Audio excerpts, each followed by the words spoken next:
ghostly mark. Cobwebs twine and shadows dance in this twilight somber trance.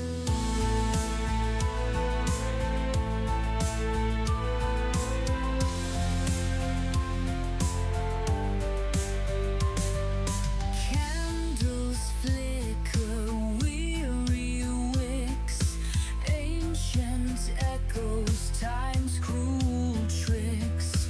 Marble figures, frozen pose, amidst the silence sorrow grows. Whispering shadows, secrets keep in the depths where night meets sleep. Underneath the velvet gloom, guardians of the haunted room.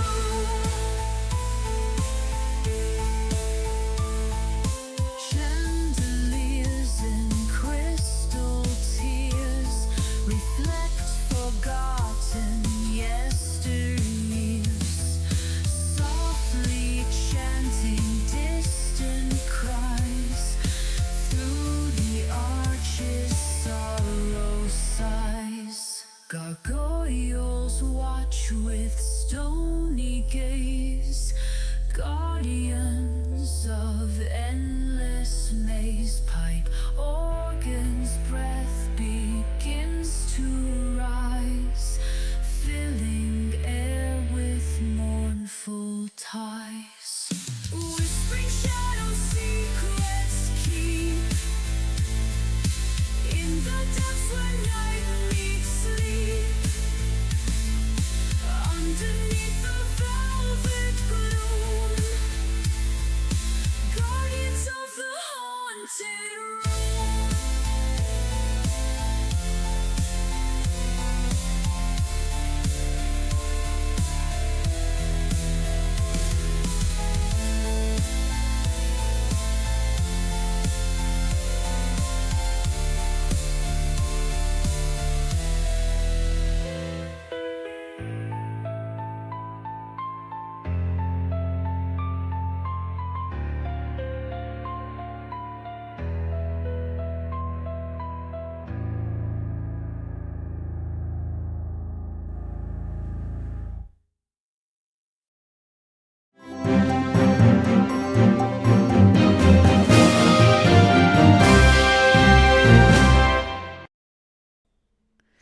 Good afternoon, ladies and gentlemen. This is Lady Red of the Black Pants Legion, back to witter at you guys once again, and hopefully my audio is working and everybody's doing good. How are we, chat?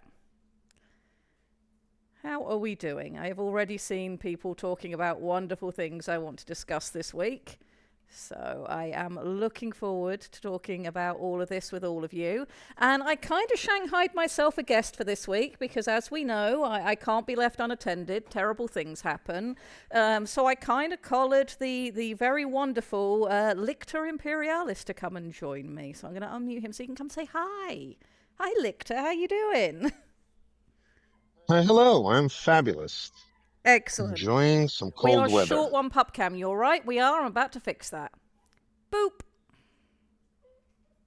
Pup cam fixed. And now I need to move it on my screen so I can read chat because it's very important to be able to see the important things that chat say. So Correct. The Beagles. yes, yeah, we've only got a stream or two more after this one before we will be down some beagles, unfortunately. But right now they're up and having a quiet play after some run around outside. They've been absolutely adorable today. And very noisy as well. So, how old are they now? They are 10 weeks as of today. 10 weeks old. So they're about ready to go to their new homes, and we would have been sending them home this weekend, but we've been asked to put it off by a weekend by their new owners, so that they have the appropriate time to dedicate to them when they get home.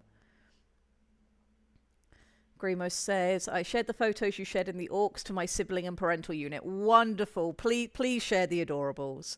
They are wonderful little dogs, and it has been our absolute blessing to have them for all of this time. And we're going to miss them a lot, as I'm sure you guys will as well, but I'm very excited for their new lives as they head off to them. And of course, we will keep you updated with how Anka is doing, because she's staying with us.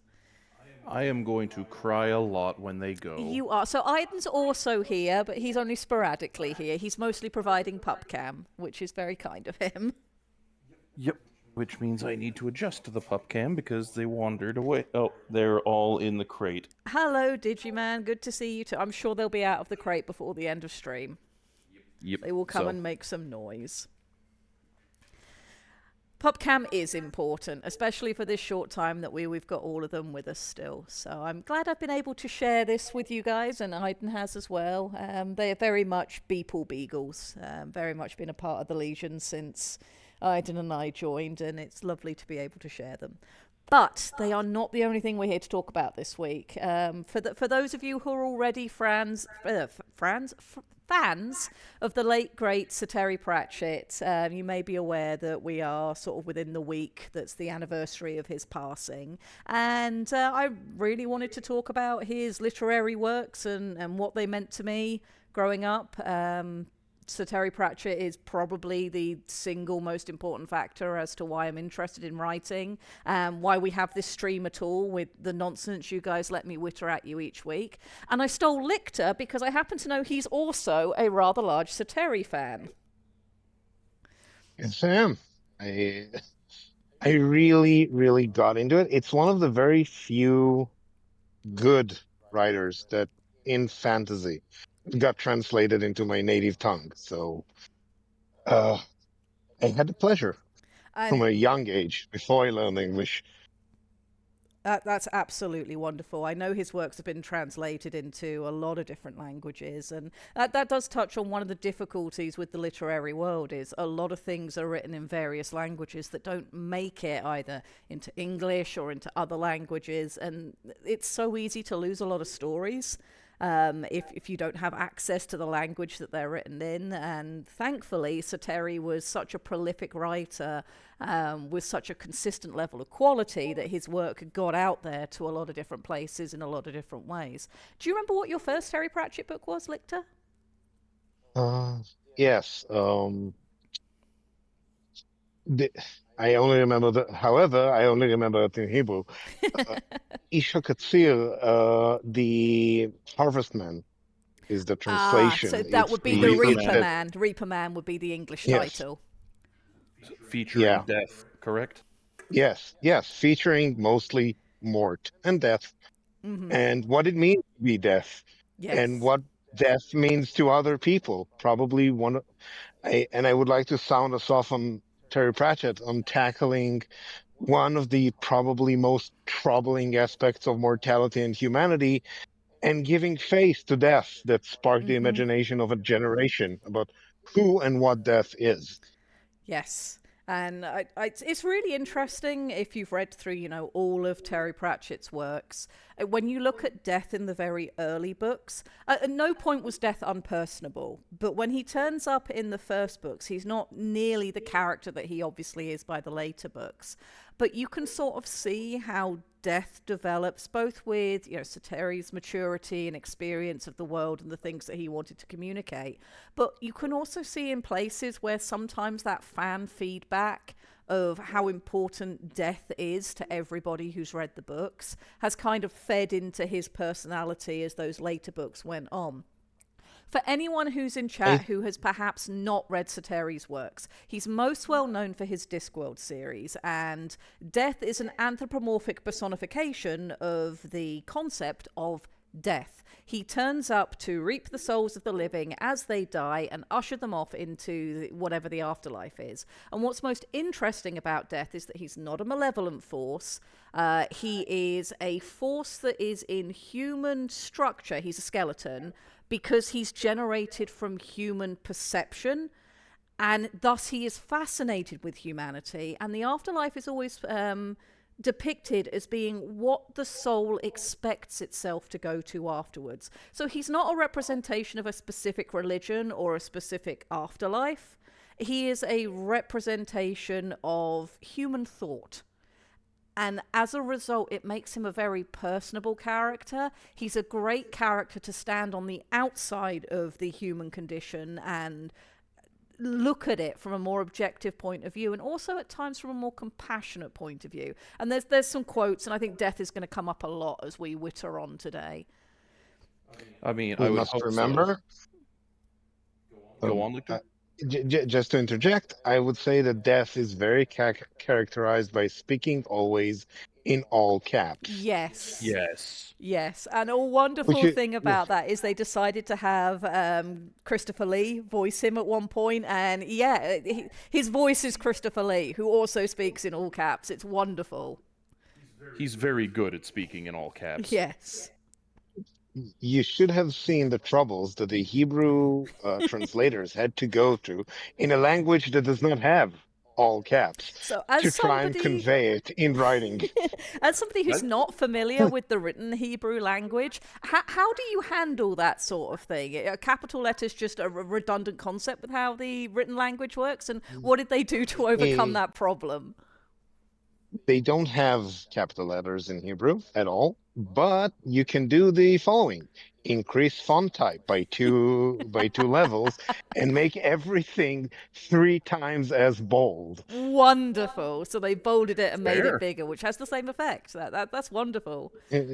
So they made it bold, made it large, and at that one time when Mort and Death had a conversation about who is Death, when Mort wanted the job for himself, Mort, for the audience, Mort in certain later books is his eyed and essentially helper. He's just a guy. He's just a guy who handles his house because Death apparently needs a house. At some point, he made a place for himself. Go read about it. But at some point, Mort decides that Death is no longer doing his job and tries to help, kind of take over. And when you know, as the reader, that Mort is taking over when Mort begins to speak in all caps and Death begins in, speaking like normal people in just normal script. That's really cleverly done. It's a sign of a Terry Pratchett book when he's using the entire book, not just the words, not just the spacing. There are signs, there are maps, there are changes of cadence and spacing and lettering inside the books.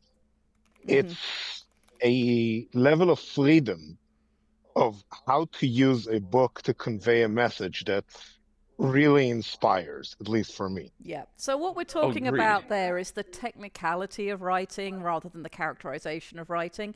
And Sir Terry was wonderful at that. And there are other authors out there who do that really well as well, where you play with font, you play with size, you play with spacing. There's a wonderful section in Sir Terry's book, Masquerade, where the speech is getting effectively cut in half and you've also got times where Agnes is singing in 2 voices at once because that's her talent, and the way that that's depicted on the page reinforces the information that you're reading to tell you that, hey, a thing is happening. And Two Flower just saying question mark. There's a wonderful bit in The Truth where there's a character who never actually swears. He just says the ing at the end where a swear word should be. And that's depicted through the text and kind of reinforces this characterization. It's all very physical in terms of what you're picking up from the book. And it reinforces, it's like kinetic learning. You're not just presenting information on one front, which is here are the words, internalize their meaning, but you're giving something that's sort of more physical and tangible to reinforce what you're reading, which is partly what makes his books so engaging. And it's not that common. You don't see it that often in books. And what also really gets me with Terry Pratchett and made him such an inspiration for me as I, went through my life having discovered his books and growing up with them, is he wasn't necessarily trained to be a novelist. He started out as a journalist. He was very neurodivergent isn't necessarily the right words, but the way that he approached the world was very different to sort of your average person in his day and age. And he often liked to talk about, stealing ideas from the library, and nobody would stop him. He stole the idea of the turtle swimming through space with the elephants on its back supporting a world, and that was completely fine because you can't copyright foundational ideas. But he just had that whimsy and imagination, and it extended to every part of his life. It wasn't just in the stories he wanted to tell, but in the physicality of how he put them in front of an audience, in how he raised his daughter, in everything he did, and even in the fan meetups that he would do. I had the wonderful pleasure of meeting him on 2 occasions to sign some books, and he was just a treasure at every level. So his technicality with writing really does bolster everything else he did. Wilf says he once said he regarded folklore the same way a carpenter looks at trees. Yes, and I think that's a wonderful thing to do, because one of the foundational things I learned from Sir Terry was, and I mean it's not just from him, but he was the important voice in this, is that the nature of humanity is that every single story has already been told, because the human condition is the human condition, and it has been the human condition since we became Homo sapiens. But every story is unique and individual and creative because it's filtered through the unique voice of the person who wrote it down or moved it into the poetic Edda, however it got into circulation. It's the perceptions and experience of the person who put it out there, and then of course the interpretation of the audience receiving it. So that it doesn't matter that every story has already been told and that there's really only 7 types of story in the entire world. Every individual story is important, it's unique, and it can help inform the stories that come after, which is important because it's stories that help to inform us of who we are as a species. And that is a superpower that humanity has, and I think it's incredibly important. It is beautiful. It is inspiring, and you've touched on a concept that is interesting because the earlier versus later books, Mm-hmm. I want to put a touchstone down because Sure. there's the Silver Screen Mm-hmm. book. I am mostly familiar with the Discworld Yeah. series, Yeah. which is humongous and vast and rich enough on its own. And I really want you to also bring out the other books because Dodger Yes. and Last Chance to See and all the others are equally important, and people should go read them, as I've proselytized in the Ox so many times. Yes. But the early books, the Silver Screen, the color, it's not a silver screen, it's the Color of Magic. One of the earliest books in the The Discworld Color of Magic series. was the very, very first one. Yeah. And it I'm going to turn introduced this the on. idea There we of go. too much magic. The very Yes. concept, one of the earlier concepts was the concept that reality and imagination can only sustain so much before it breaks down. And things need a sense of normalcy. Otherwise, we as people don't just can't manage all of that. You can only process so And much. yeah, and the more he got into the books, the later on and later on, the layers and the complexity, the world did not become any less magical because they didn't have gods. They had gods, but they were little gods. Mm-hmm. You had that fine line in the Hogfather, which is Terry Pratchett's Santa Claus, Yep. kinda. Featuring death Well, once again. death is kind of all over the place. It's part of its nature, I guess. Yep. Yep. Find me a book where death is uniquely not present in the Discworld. Oh, he shows up in every Well, yeah, because just death about every book. is the there's 2 things that are a constant in human existence: death and taxes. So Lord Veterinary and the books about making money, though exist. Making money is a book that you should go read about making Yes. money. It's wonderful. It's so good. Um, I will continue with the you should go read it. Um, a lot. Uh, but that aside, the concept of the evolution of what is magic and how it affects people throughout the books, the world did not become less magical. It just became more human as time went on. Yes. Because you had in Thud, there was a deep delve into dwarves and trolls, which were introduced very early on Yes, in and the somebody already story. mentioned it earlier, but we'll talk about it in more depth in a minute. But Sateri's world building was amazing, and the concept that trolls aren't stupid because they're stupid, but that they're less intelligent when their brains get too warm because they're made of a different compound. Genius, absolute genius. Which is why Detritus has his special cooling hat, because Yes, the one scene where they're locked in a freezer, he starts doing the quantum most mathematics. Yes. deranged mathematics you'll ever see on the walls of the freezer. Yep, and this is why the boss of the troll mafia in Ankh-Morpork has these long meat freezers, which is Terry Pratt's a joke about short and long investments, where theoretical pork is being stored in freezers. Yes. Uh, The pork futures and warehouses. Yes. yes, the Theoretical pork pork. futures. Yes. Oh my god. Yes, they have the ghosts of future pork being moved in and out in a freezer, and that's why the troll mafioso stays there because that's where he's very, very smart. Mm-hmm. And on the contrary, when they're not inside, all of their drugs are named after the letter S for some reason. So it's Yes. Slide, Sloop, Silver, Slookums. I don't know. It's all words begin with S, so their adults can always caution their youth about using them. Tired German brings up another unique culinary element to the Discworld.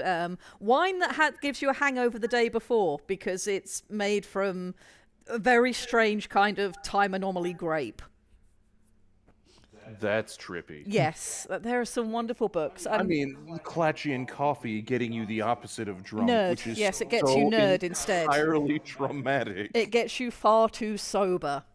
Far too sober, which what we're talking about here are these sort of foundational concepts of things we all engage in our everyday lives. Most people know what it's like to be drunk, to have those moments of stone cold sobriety where you need a drink, the concept of death and grief, the concept of a hangover, Christmas, or at least celebrations of some kind, the concept of insurance, which turns up in the earliest books, and there's a thing I'm going to touch on that in a minute.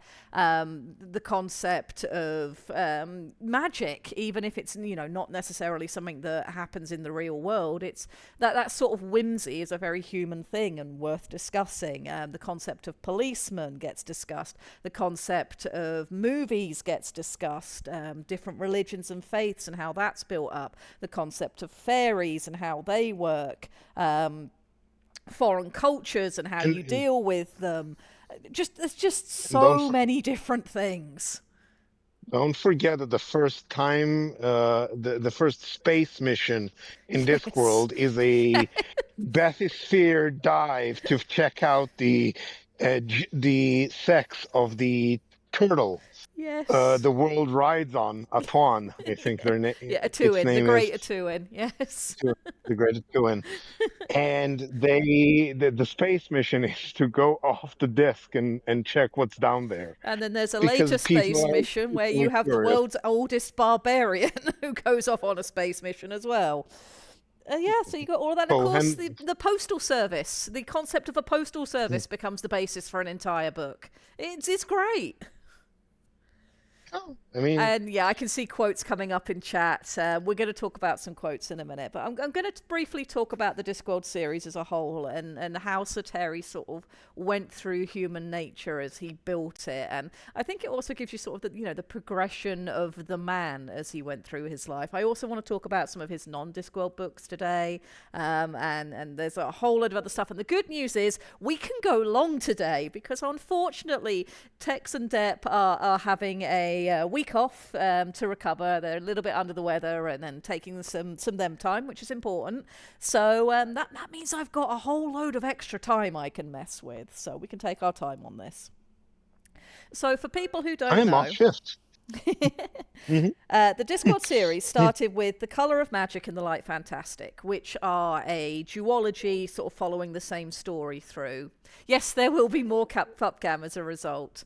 And this was where pups decide they're done with their nap, at least. Yeah, this was where the Discworld started finding its feet. So when you read Colour of Magic and Light Fantastic, that they're not as smooth flowing as some of the later books, and they're a lot more classic fantasy in what they're dealing with, because this was, sort of the first foray into building what the Discworld would be.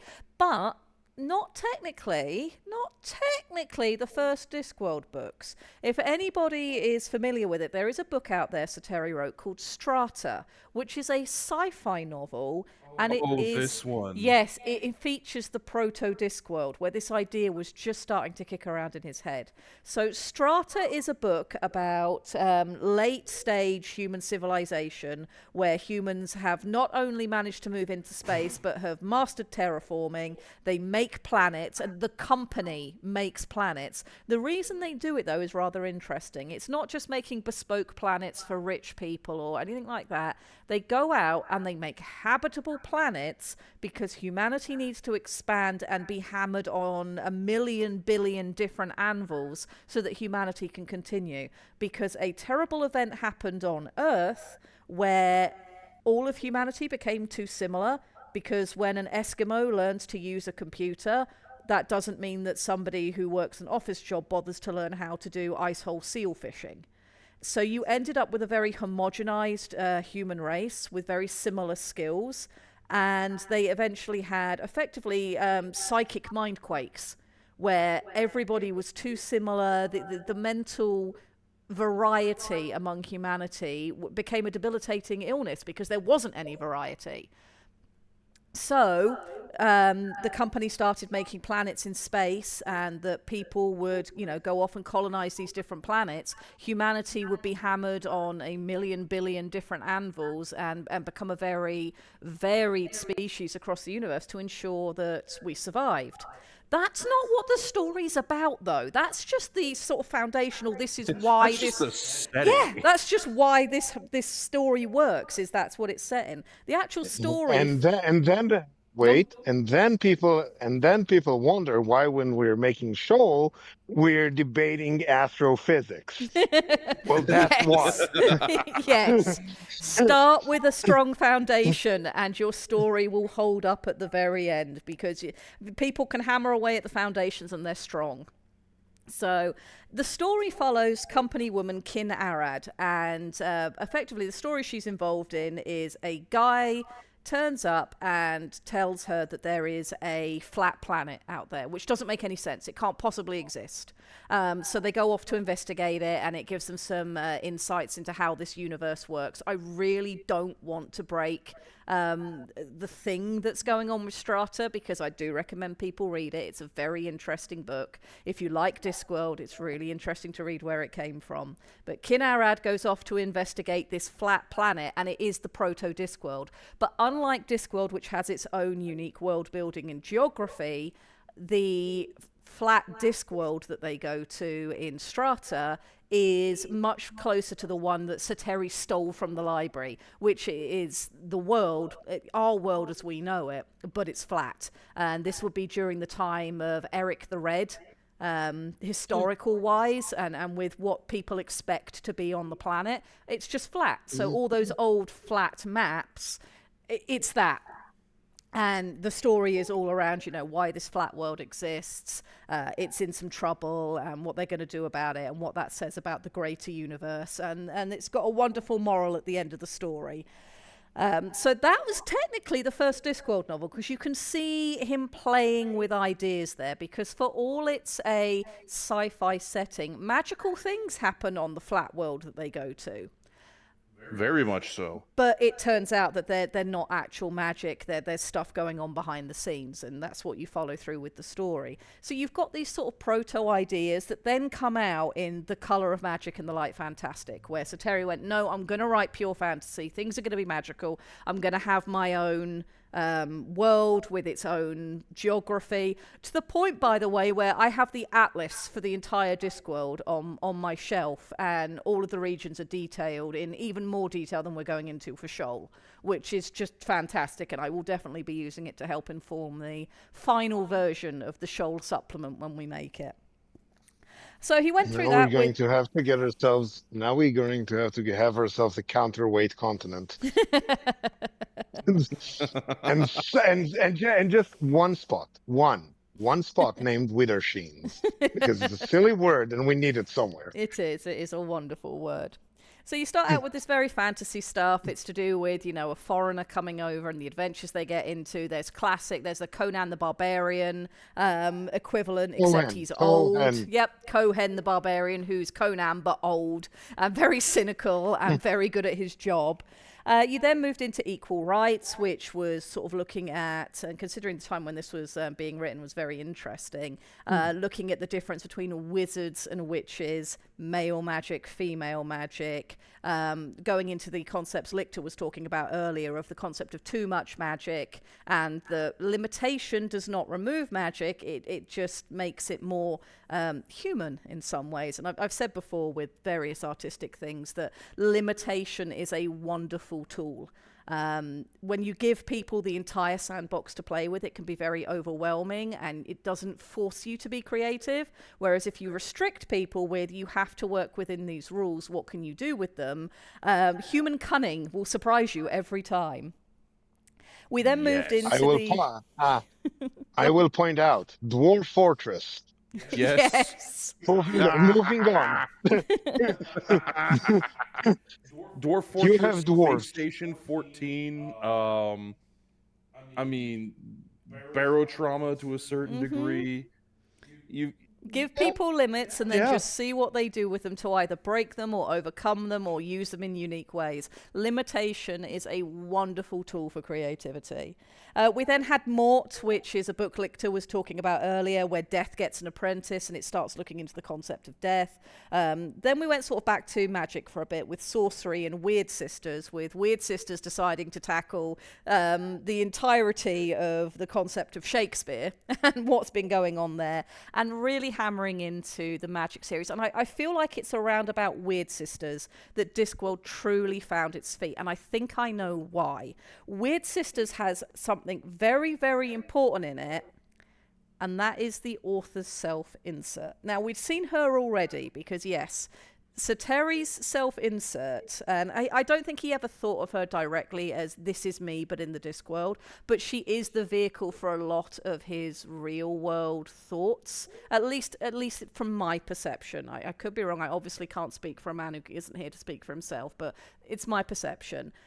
Esme Weatherwax, the sort of top witch on Discworld, and her attitude to life, I think, is a distilled and exaggerated core of Sateri. Because one of the things that he always said that he did, and it was a very big inspiration for me as a creative person, is he said that he created from a place of anger. He was very angry at how unfair the world is, how cruel people can be to each other, the excuses people will make, whether on the large scale or on the small individual scale, and that things just didn't work the way they could do if people just did the best that they could instead of taking the easy way out.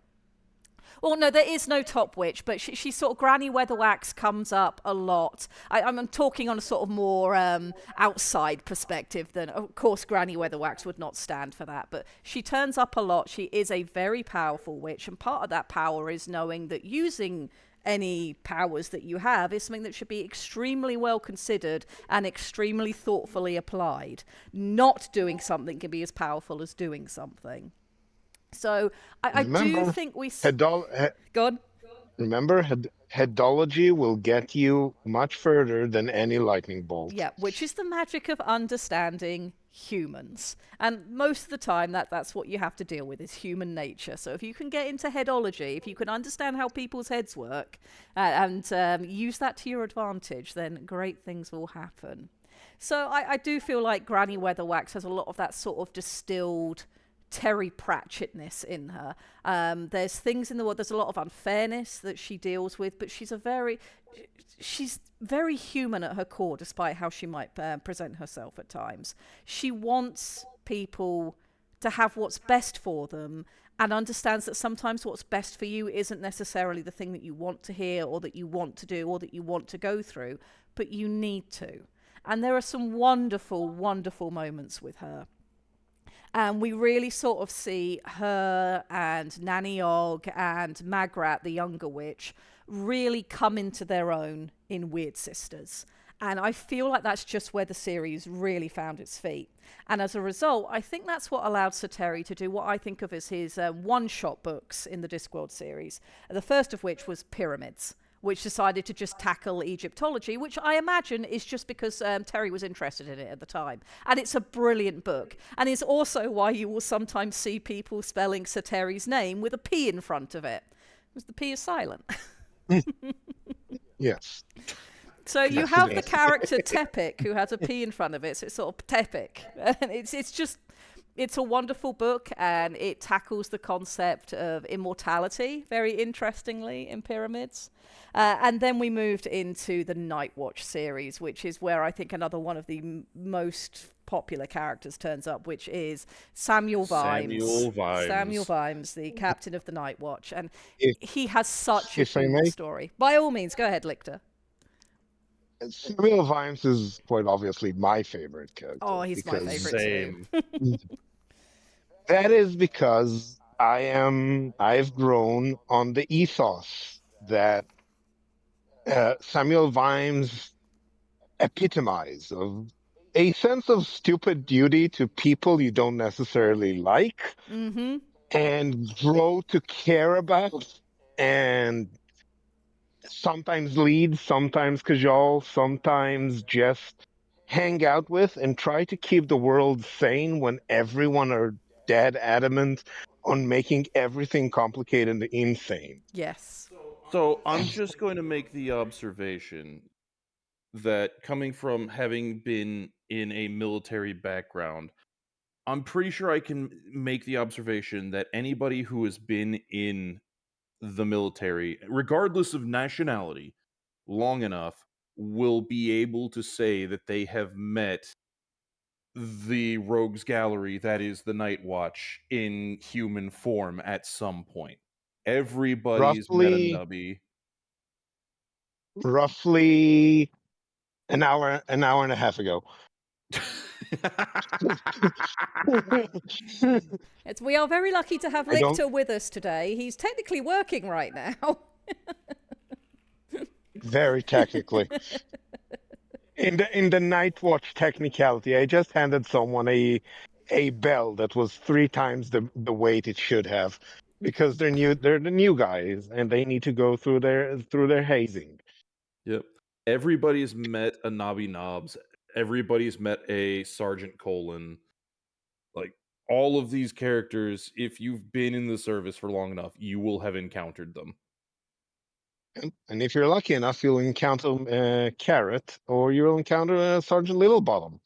Yes. Which Oh, Cheery Littlebottom is such a fun character. Yes, there's a wonderful, wonderful cast of characters in the Night Watch books, and the progression for all of them. And of course, that's another thing Sir Terry did very, very well with his recurring characters that come around again and again and again. Your Granny Weatherwaxes, your Nanny Oggs, your Sam Vimes, even your Nobby Knobs and Sergeant Colon, who turn up regular times. They all end up having character arcs over the course of the entire series, and it's just a joy to watch because they're human people. They represent human things we can all understand and appreciate and empathize with.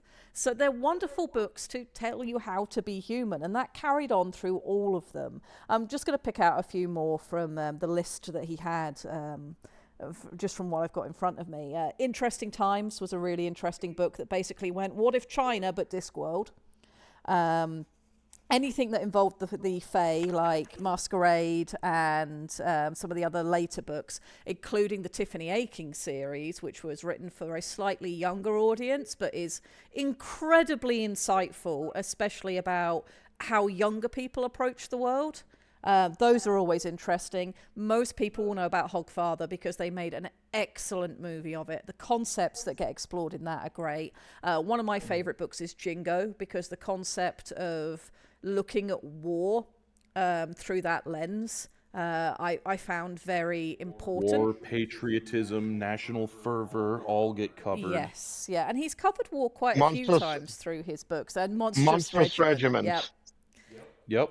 Monstrous Regiment, yes, where no one is who they seem to be, and everyone are exactly where they need to be. Yes. It is it's a little interesting book. I want to jump a little forward in time just to compare and contrast. By all means. There's the Thief of Time, Yes.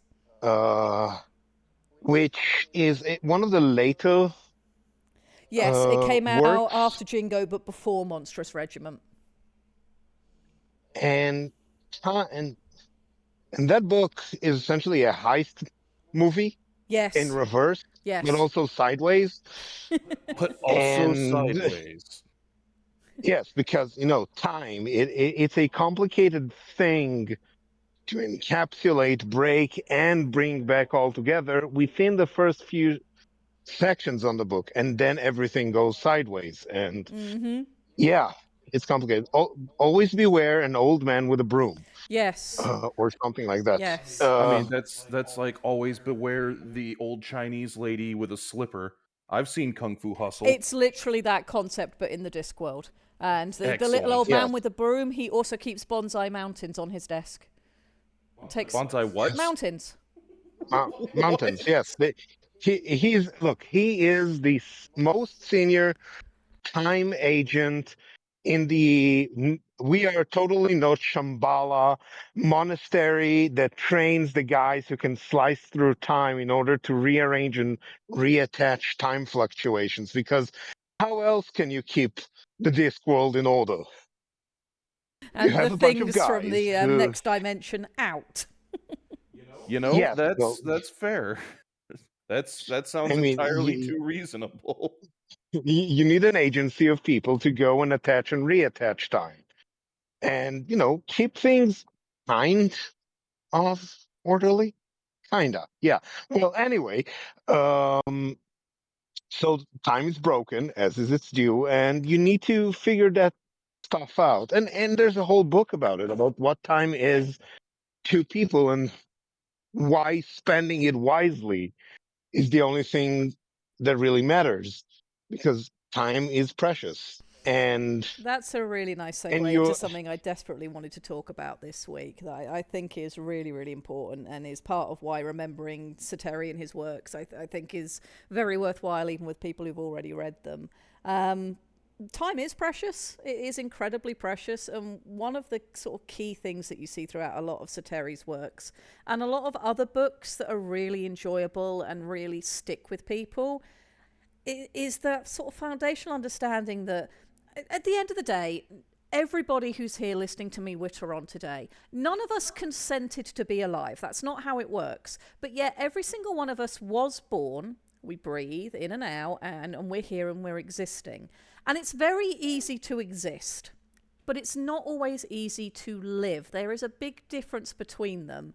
And if you let go of that desire to live and have a life, you'll fall into just existing. And that's where you get into your very depressive ruts where all the days just run together and they don't necessarily mean anything. But when you're living, there's something that you want to talk about. And whether it's something as simple as, talking about why hunchback pilots are crazy, or why Death should be an ambulatory skeleton with a tiny rat skeleton on his shoulder, or whether we want to invent super cavitating Valstrax on an alien world that has psionic coral, or your passion is stamp collecting, or your passion is the dogs that you have, or whatever it is that's going on in your life. Those are the tiny elements that let you live rather than exist. And Sateri is an example of somebody who had a life well lived, and is something that I would really like to see everybody aspire to. And I think a lot of what the Legion does, and obviously the auxiliary as well, is embracing that element of life, and that time is precious. We only have so much of it. It's not a matinee performance. You don't have to do anything amazing with it. You don't have to go out and change the world or stitch time back together, though it's very important that some people do that. But just the little things that you can do every day, that today is different than tomorrow, but I'm still excited for tomorrow and all the days that will come after. And I'm really glad I get to chat with you guys about stuff like this, and that there's currently 35 people here listening to me go on about it. What I'm curious about is seeing Aiden trying to grow bonds, Bonsai those mountains. mountains, and mountains. I want to see you come up with something. I mean, the entire idea is that he has all the time in the world, so he can grow his own bonsai custom-made mountains. Yes. But I'm sure. Once What? I manage to figure out time compression and develop a non-Euclidean workspace for my desk, then absolutely we'll need to work on that. I will remind all of us who have been affected by H.P. Lovecraft that all physics and all geometrical construction of the real world is non-Euclidean. Thank you. If you take anything out of this conversation, please remember non-Euclidean space is real space. The only And also one more thing about taxes. We have written literature from 3000 BCE about some some guy from Sepal trading with guys from Babylon, selling their wheat in short value. They have been doing this since forever. They haven't invented it, and Terry Pratchett was bang on in making money. Humanity has been shortchanging the future since time immemorial. We have that in clay writing. Yeah. Okay, that was me ranting about things being ancient beyond belief. So I've gone through quite a few of what the books are and what's in here, but chat's already picked up, because I think most of chat are aware of the Terry Pratchett Discworld series and have been mentioning all of the very memorable characters. Rincewind, who, he's there in The Colour of Magic onwards. He's very much the stand-in, reluctant hero, call to action he wants no part of, and gets into all sorts of shenanigans. Not shenanigans. Moist von Lipwig's been talked about. We've talked about the Night Watch, the Witches. There's all these different characters through it. And even on the one-off We books. haven't talked. Go on.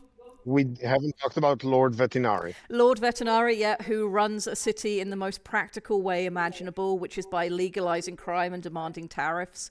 So if you don't want to get burglarized this month, make sure you've paid your Thieves Guild dues and you won't get burglarized. And the wonderful thing about it is unlicensed thieves, the guild will take care of them because they're muscling in on their territory. City doesn't have to do it. It's great. Yeah. And the reason why he's so good at thinking this way is he was raised as an assassin.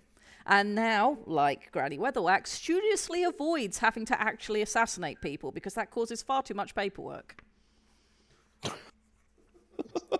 Yes. But the thing that sort of really comes as a result of this, and I think one of the things that makes people love Discworld so much, is it's full of so many relatable quotes. I'm currently sitting here with a book in front of me called The Wit and Wisdom of Discworld, and it's just quotes from the different books. And it goes from the first book all the way through to when this came out. Making Money was the most recent book. And there are just some bangers in here. And all of it is just understanding of human nature. From the first book, one of the quotes is, Tourist, Rincewind had decided, meant idiot. Every single person has met a tourist who was an idiot at some point. Yeah. Yeah. Cohen had heard of fighting fair and had long ago decided he wanted no part of it, which is a wonderful take on the only fight if you fight fair, you're going to lose. The only fair fight is the one you lost. Thank you.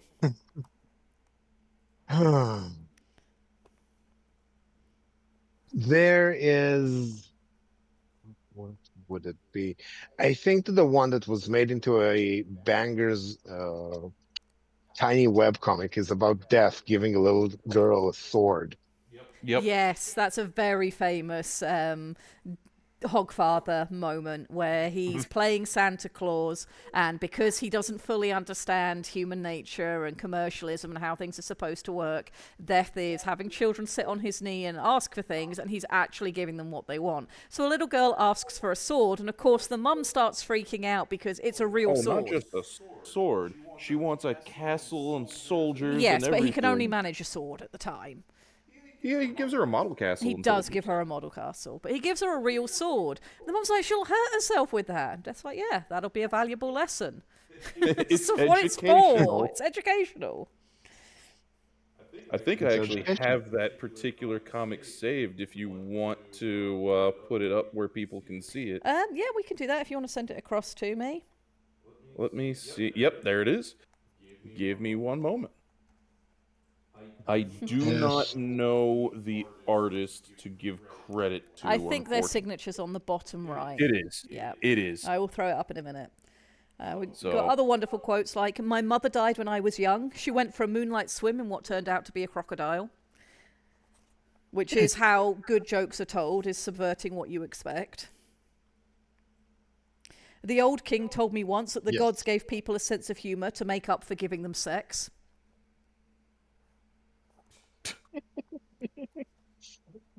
I'm sorry. I'm dying here. I've only read but so many of Sir Terry's books, and every time I encounter more of his writing, something delights. Like there's some kind of turn of phrase, quip, quote, or character that just tickles the sense of humor. Yeah. I can give you some more. I've got a whole book of them here. I want to give out one of the educational parables. Go for it. And of course, it's by Sir Vimes, or the Duke of Ankh-Morpork, since the true king of Ankh-Morpork is going to be serving as a sergeant, I think, of the watch. He eventually becomes a captain and is also technically a dwarf despite being 6 foot tall. Yes. Yes. He's not technically a dwarf. He is a dwarf. Well, fair enough. I am sorry. Being a dwarf has nothing to do with how tall you are. They're all brothers in dwarfdom, regardless. So you brought up, on that note, just real quick, you brought up Dwarf Fortress. One of the legends of Dwarf Fortress, if you listen to the community, is an elf who became king of the dwarves by dint of being more dwarfy than any of the dwarves around him, and was just a right badass. So, yes, just say I hope he had an appreciation of certain orange long root tuber, edible tuber of the orange variety. What I was going to say that, and this is something that followed me with a lot of my friends when we grew up relatively less well off, is the what we came to call the Sam Vimes parable about boots. The Vimes theory of boot Vimes. economics. Yes. Yep. Of economic inequality. Would you like to tell the boot theory? The boot theory. Yeah. Yes. The idea is very simple. A rich man buys boots once every 10 years, and the boots are very good. So his feet are dry, and they serve him well. And he pays a certain high sum at the beginning. A poor man buys poorly made boots. His feet are constantly wet, and he has to buy many of them because they fall apart at the seams every time. By the end of 10 years, the rich man had saved quite a bit of money because he didn't have to buy new boots and wasn't sick from having his feet wet. Yep. And Here, thus, inequality and wise investment are rolled into a single parable. Yep. here's the paragraph. Go on. The reason that the rich were so rich, Vimes reasoned, was because they managed to spend less money. Take boots, for example. A really good pair of leather boots cost $50, but an affordable pair of boots, which were sort of okay for a season or two and then leaked like hell when the cardboard gave out, cost about $10. But the thing was that good boots lasted for years and years. A man who could afford $50 had a pair of boots that'd still be keeping his feet dry in 10 years' time, while a poor man who could only afford cheap boots would have spent $100 on boots in the same time and would still have wet feet. Yep. There you go. Let's bring up that comic And you sent to me while we're Yeah. here. I will call this sword. And then I need to find... The boots that theory is one that I have made reference to many times. Yes. we call it the parable of vines around here in the gay community. I have used the boots theory at work a handful of times for saying, yeah, we could get the cheap crap in our procurement for the military, or we could get the stuff that's actually worth a damn. Which one's going to cost more? Oh, gee, guess what we did? We went with the cheap option at the onset, and now we're paying through the nose down the road. All right, there we I go. am so Should be able to see surprised. that comic Yep. now. I mean, my career Yeah. field was in acquisitions. So, very quickly after being immersed into that career field, I started gaining a whole new appreciation for Sam Vimes and his theory. And Sam also Vimes about is... keeping. Go on. Yeah. I just wanted to say, and also about the wisdom and clairvoyant talent of keeping Nobby Knobs and Sergeant Colon on your side. They are Yes. very useful.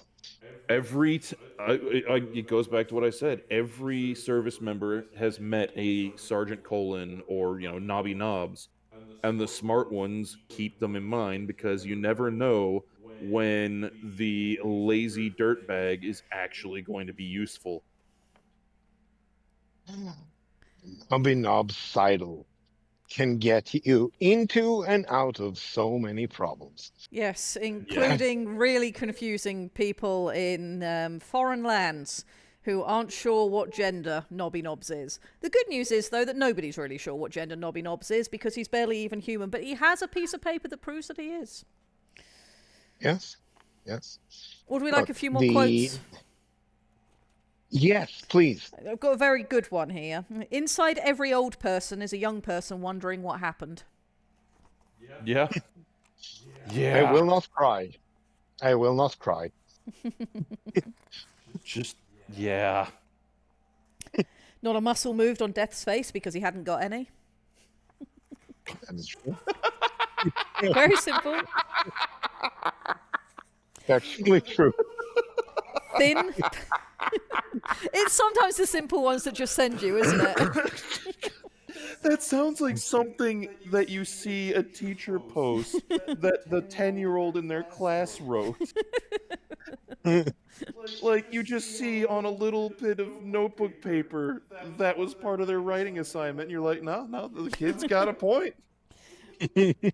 Thin, pale, and clad all in dusty black, the patrician always put Ridcully in mind of a predatory flamingo.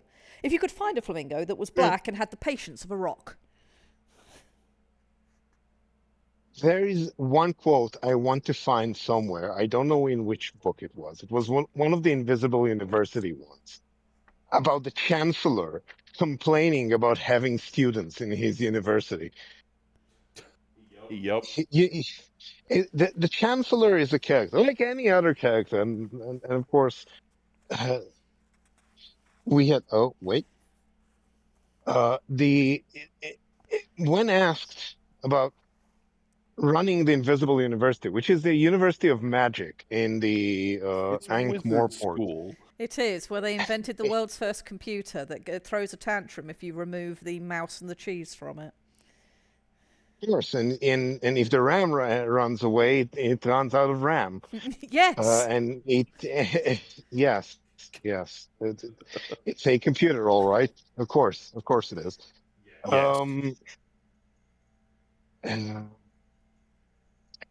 but the Chancellor is extremely belligerent, and they have that wizard that always wants to fire fireballs until they manage. In what was the book about the predatory capitalism, where malls were predatory anthill Oh God! hive mind things, Hang The on. shopping where cart. Yeah, I know the one you mean. It wasn't the moving pictures. Hang on. Was it Men at Arms? It was one of the Night Watch books. No, it's got the wizards in it. it got the wizards in it, and the wizards went in the shopping cart and fired fireballs at people Was it because Reaper malls Man. were becoming. It was happening in Reaper Man. That's right. Because was Reaper yes, Man. because there was too much Yeah. magic floating about again. Yes, and Yep, and I it's have this- because that- death was no longer death, so there was a whole much load life. of problems. Because exactly. so capitalism became malls became a life form. Yeah, capitalism became sentient, and And- it took the form of a mall that grew from a snow globe. Its egg was a snow globe. Terrifying. Yes. And there's cut me on throat dibbler, and Yes. the list of yes, the various and there's those- dibblers across the different books, which embodies the concept of the universal salesman. Everywhere you go, you will find someone who is trying to oversell you an underproduced product, and has catchphrases and slogans coming out of their ears. Yeah. yeah. Okay, more quotes. I'm sorry, I had to get it off my chest. Sometimes people challenge me to a game. For their lives, you know, said Death. Do they ever win? No. Last year, someone got 3 streets and all the utilities, though. What? What sort of game is that? I don't recall. Exclusive possession, I think. I was the boot. Why are you called One Man Bucket? In my tribe, we're traditionally named after the first thing the mother sees when she looks out of the teepee after the birth. It's short for one man pouring a bucket of water over 2 dogs. Well, that's pretty unfortunate, said Windle. It's not too bad, said One Man Bucket. It was my twin brother you had to feel sorry for. She looked out 10 seconds before me to give him his name. Don't tell me. Let me guess, Windle said. 2 dogs fighting? 2 dogs fighting? 2 dogs fighting? Said One Man Bucket. Wow, he'd have given his right arm to be called 2 dogs fighting.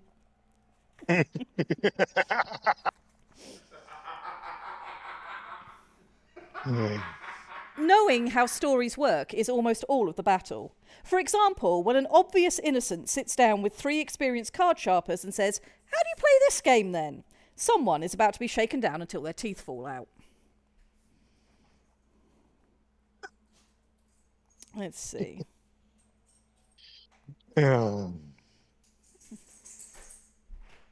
This is Grebo. Between you and me, he's a fiend from hell. Well, he's a cat, said Mrs. Goggle. That's to be expected.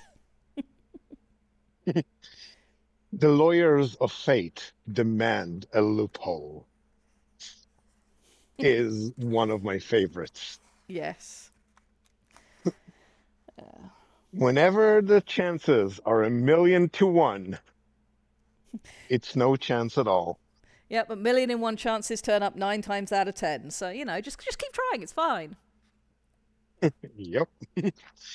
I'm very sorry Aiden's laughter was being picked up by my mic. Humanity, where the falling angel meets the rising ape. Yes, and that was very definitely a bit of author self-insert making its way into one of the books. That was very much a Sateri thing. If you spend your whole time thinking about the universe, you tend to forget the less important bits of it, like your pants.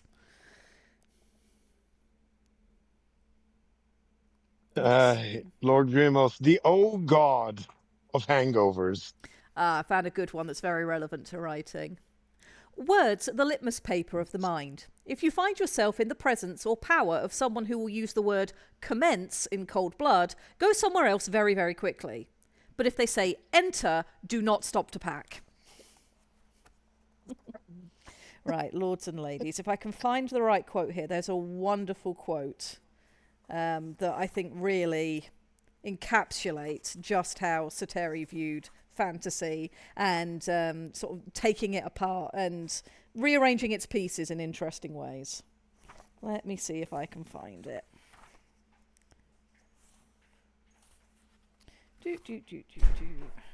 I know it's here somewhere.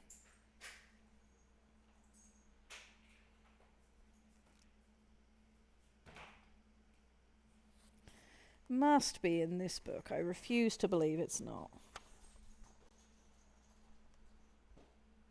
By the way, I will point out there are 42 of us in here, which is very important. That is wonderful. That's a lot more people than, by any rights, I expected any of this to ever generate, which is wonderful. Okay, I can't find the quote I 42, want here. That's okay. 42 brings us to one other author that must be at least in tangential be informed when talking about Sir Terry, and that would be the Lictor, Yes. which had 42 as a very important number in one of his somewhat tangential but extremely charming novels. And I'm saying somewhat tangential because everything was in there was a tangent, and it was glorious. So yes, coming back back to the present. Hello. Quotes. Shower me with quotes. Or since we've spent an hour, we can go to Shoal, or we can We have some yammer on extra Sir time, Terry. and there was some more Sir Terry stuff I wanted to cover that I think is important. Go ahead. We've talked about the Discworld a lot, but Sir Terry did far, far more than just his Discworld novels. And I'd like to talk a little bit about, why Sir Terry has been so important to me and why I think people should read his books, and some of his other works that I think are just incredible and fascinating and etc. So for me, when I was a little tiny redling, I have certified weird brain. I have the paperwork to prove it, though I didn't get that till much later in my life. But one of the things that I've always been blessed with is an absolute love for reading and writing, and part of that came from my mother's love of reading and writing when I was tiny, and then also from being blessed to go through a very positive school experience when I was very, very young. I grew up in a little tiny village in the UK, and I went to a little tiny village school that was in a Victorian building. It had a little bell tower and everything, and you toll the bell to bring the children in from recess. And we had a headmaster, Mr. Dean, who I still remember all these years later. And one of the things that he would do is for the advanced readers in the school, on a Friday after assembly, he would take the advanced readers to the headmaster's office, and we would sit and read some more advanced books than was expected to keep us engaged and, to do something a bit special and as a reward for working hard in school. And the series that we worked through when I was able to join that group once I was old enough was the Bromeliad trilogy, which is made up of Truckers, Diggers and Wings, which are some of the earliest books that Sir Terry wrote specifically for younger readers. And that series of books follows effectively a group of very small gnomes that are living on Earth, and them going through this huge big adventure that they need to go on. It starts with some gnomes that are living in a field near a highway service station, and they end up traveling to a supermarket which also has a group of gnomes living in it, but they only know the supermarket. That's the entirety of their world, and you get some of the sort of lingo of the supermarket comes into the world building. So their seasons are things like you have the sale season where everything's on sale and there's a lot more humans around because they're buying and there's less stuff for the gnomes to pilfer from. And they go on this huge adventure, and it ends up being a sci-fi story at the end. I do seem to be very drawn to stories that start out fantasy and end up sci-fi. But we read these books in school. They were very enjoyable. They had the usual Terry Pratchett insight into the human condition and how the world works. And they were very much helped me with my maturity as a young person. From there, I then moved into another series of books aimed at younger readers, which is now known as the Johnny trilogy. At the time, there were only 2 Johnny books, and I was bought as my first Terry Pratchett book to own, Johnny and the Dead, which is actually the second book in the series. The first one is called Only You Can Save Mankind, and it has a brilliant concept. The story focuses on Johnny Maxwell, an average 12-year-old boy living in England during the 90s, late 80s, 90s, whatever. And video games are all the rage. And this new game comes out called Only You Can Save Mankind, and everybody wants to play it. And the whole point is that you shoot the aliens. It's kind of like Space Invaders. But Johnny keeps having these dreams at night, where he's on one of the alien ships and they're begging him to save their race. Now, they're called the Screewee in the game, but a very pertinent point is made by the Screewee captain who's trying to get him to help them instead of shoot them. She says to him, "What do you think the Screewee word for Screewee is?" It's mankind. Because that's how it works. Your race is the central race to who you are. Everyone else is the strangers, the outsider, etc. So the whole concept of Only You Can Save Mankind is not shoot all the aliens so they don't blow up the Earth in the video game. It's save the aliens from all the crazy humans who are shooting them to death in the video game. Because as it turns out, at night when he goes to sleep, every time somebody plays the game and kills a load of Screewee, they're dead for good.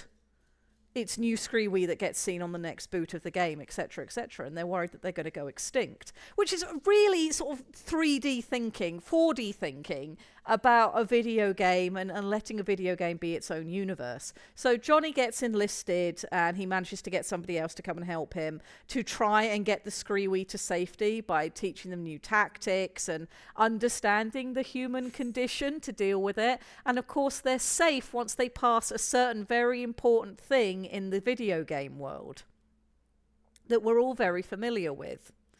The fleet is safe once it passes the words "game over," because humans can't move past that point. Which I, as a child, thought was just genius. Absolute genius. And then, of course, there's all these complications in the real world because suddenly there's no aliens turning up in the game anymore, and it's a whole thing. So that's the first of the Johnny series. Johnny and the Dead then follows Johnny, and he has the ability to... Well, not the ability, because it's not something he sort of deliberately does, it just happens, but they're going to close the local cemetery, bulldoze it, and build a shopping mall on top. And Johnny can see the dead that are living there. And they obviously don't want the graveyard to be built on top of because that's where they're resting. And of course, these are all figures from the history of the town that he lives in. And you get this sort of wonderful snapshot of history throughout, hundreds of years, because he's got all these different characters that come from different time periods who all have ideas on how things should be, how they shouldn't be. You see the conflict between the ghosts of different eras as they talk to each other. And it also sort of starts looking at the concept of death once again, because Sir Terry was very good about talking about that concept, where the dead have been told, you have to wait by your grave until, the day of reckoning comes, where you will move on to whatever comes next. And they're all sort of, it's a very sort of prison-like system, but it's a prison of their choosing. And there's this one particular ghost who's sort of currently enforcing that status quo, and what's going on with him is quite a dark topic to discuss with children, but I'm really glad I read the book when I did, and I'll explain why in a minute. But what happens as the course of the story goes on is, because Johnny can communicate with the dead, he starts sort of exposing them to life in the current day. It touches on one of the world wars. The book is going on during the course of the Gulf War, which I had family members that were involved in at the time. So you've sort of got all of that going on in the background. And as the book comes towards its close, the ghosts have kind of come to realize that even though they're dead, there's more to this than just waiting for the day of reckoning. If you wait for the day of reckoning, you'll be waiting forever. And eventually they go off and take themselves to their appropriate afterlives after sort of rediscovering themselves and the concept of what's important. And they, at that point, don't care if the graveyard gets bulldozed, but Johnny still wants it to stop because he makes a very important observation that was a very foundational realization for me as a young person. He wants the graveyard to remain because graveyards aren't for the dead. They're for the living.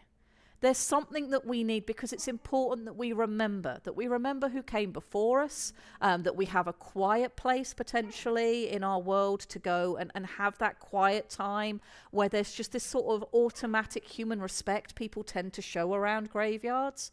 That, you know, if you've lost someone, you need somewhere to be able to go to, or at least know that it's out there to help you process the weight that is grief.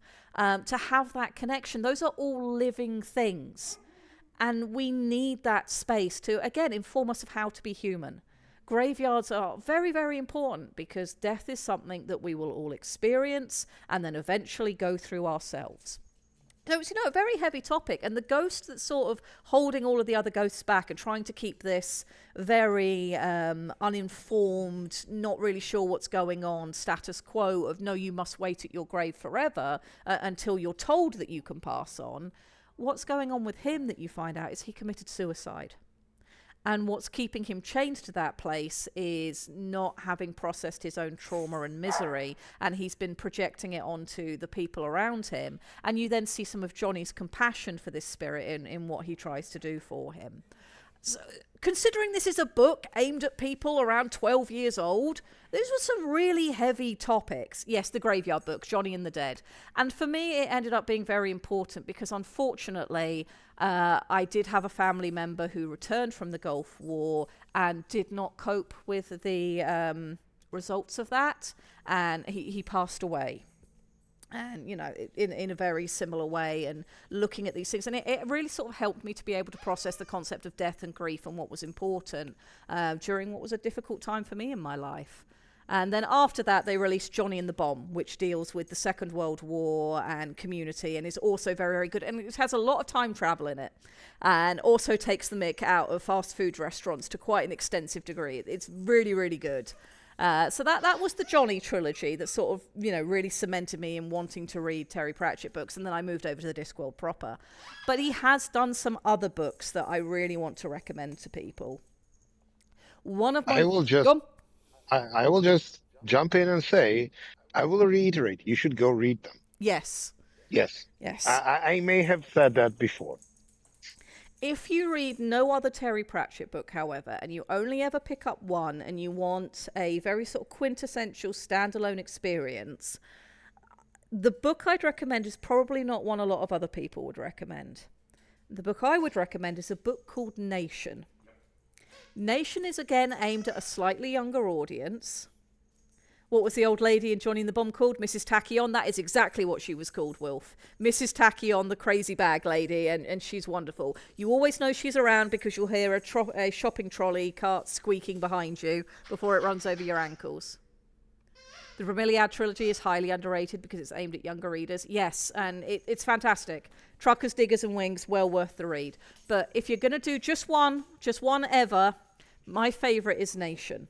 Nation is a book that Sir Terry wrote towards the later parts of his life. So he had all of the experience behind him, all of his worldview, all of his human understanding. And he wrote a book that's set in an alternative version of Earth. And it features a young girl who is on a sea expedition, and she ends up getting marooned on an island that has a tribal people living on it, and they get into some hijinks and some adventures. It talks about concepts of colonialism. It talks about concepts of royal families and the issues with both those and other ways of governance. It talks about very foundational levels of human interaction. The way that the island people have separated out some of their female spaces and male spaces, and why, is really compelling. And how two young people who no longer, because a tidal wave also hits the island and wipes out most of the islanders.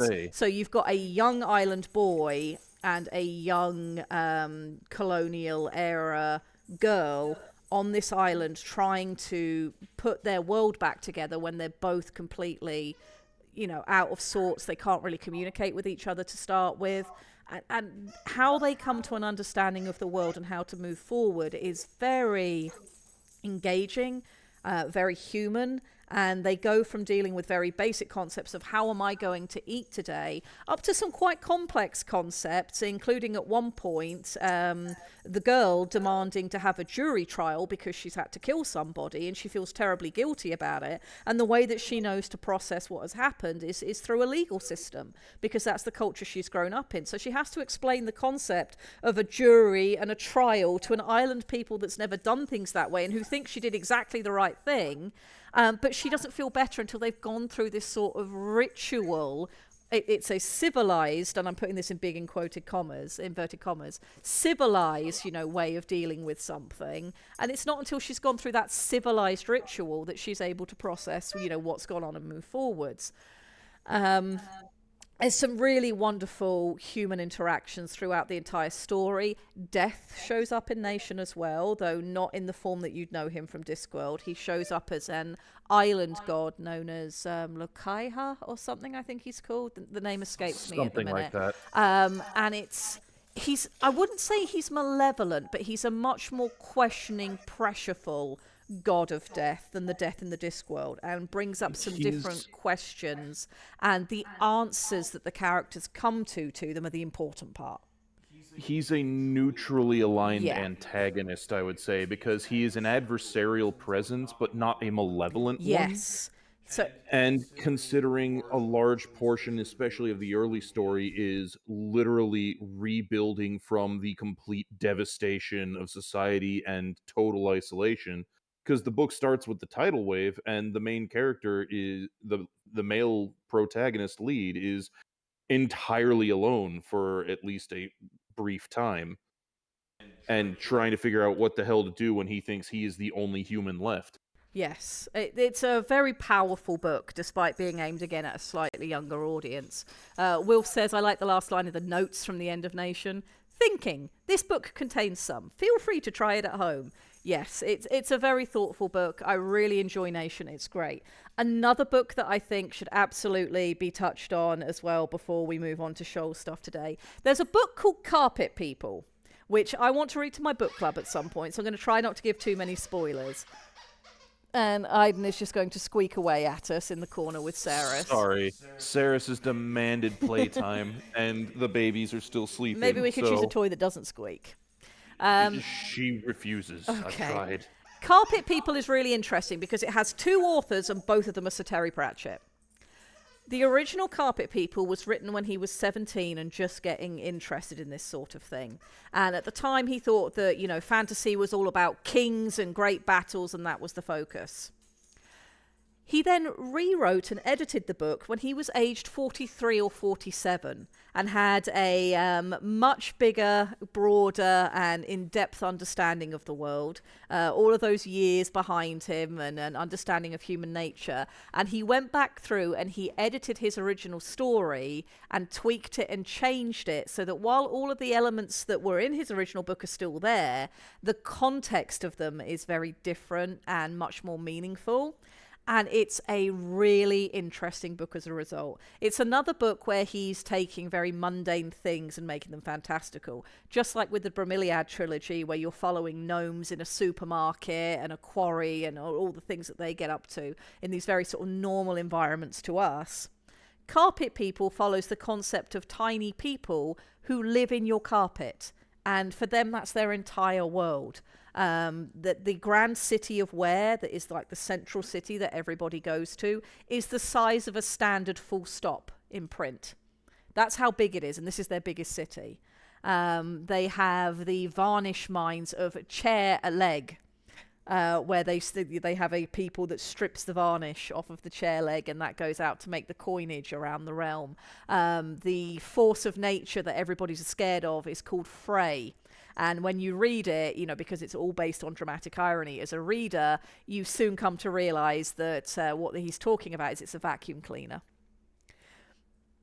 So it's a really interesting story again. It's got some really fantastical elements in it. The creatures that live in the carpet are varied and wonderful. The character interactions are great. And the fact that it was written by Sateri jointly at 2 different points in his life make it a very unique narrative. So that's another book I would highly recommend if you have not read it. Okay, we're coming up for about 4:30. So Sateri has been a huge influence on my life. He is so a bit of punctuation is how big their biggest city is. Yes, exactly, Load. Sateri's been a huge influence in my life. I started reading him when I was a little redling whose age was in the single digits. I've been reading him throughout my entire life. A lot of my worldview has been influenced by his words. I genuinely feel that there is a Terry Pratchett book out there for everyone. I think he was one of the most human authors it's possible to read in the last century. Really understood human nature, had a lot to say, and he brought a lot of what he thought was important, not just to his written works, but to the world around him. He was a pleasure to everybody who knew him, as far as I can understand, though he could be very headstrong, very hard-headed. And, he wrote from a place of anger, and I do think turning negative emotions into creative energy is a very healthy thing to do. He was very angry at things in the world, and where he could, he righted the injustices and just the silly things that bothered him. When he got his knighthood and found out that they didn't give you a sword, he went off and forged one of his own. He always believed in wearing a distinctive hat.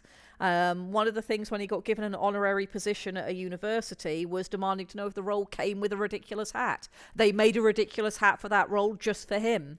This is the way to turn an existence into a life. To carry with you what you think is important in everything that you do, and where you can, if you can do something creative to pass that joie de vivre to other people, I think that's a very worthy thing. And words and writing are one of the things that give us the easiest way to do that, to communicate with others, to let other people in the world see behind, the blackness of our own eyes, what goes on inside your own head. You have the ability to pass that on to other people.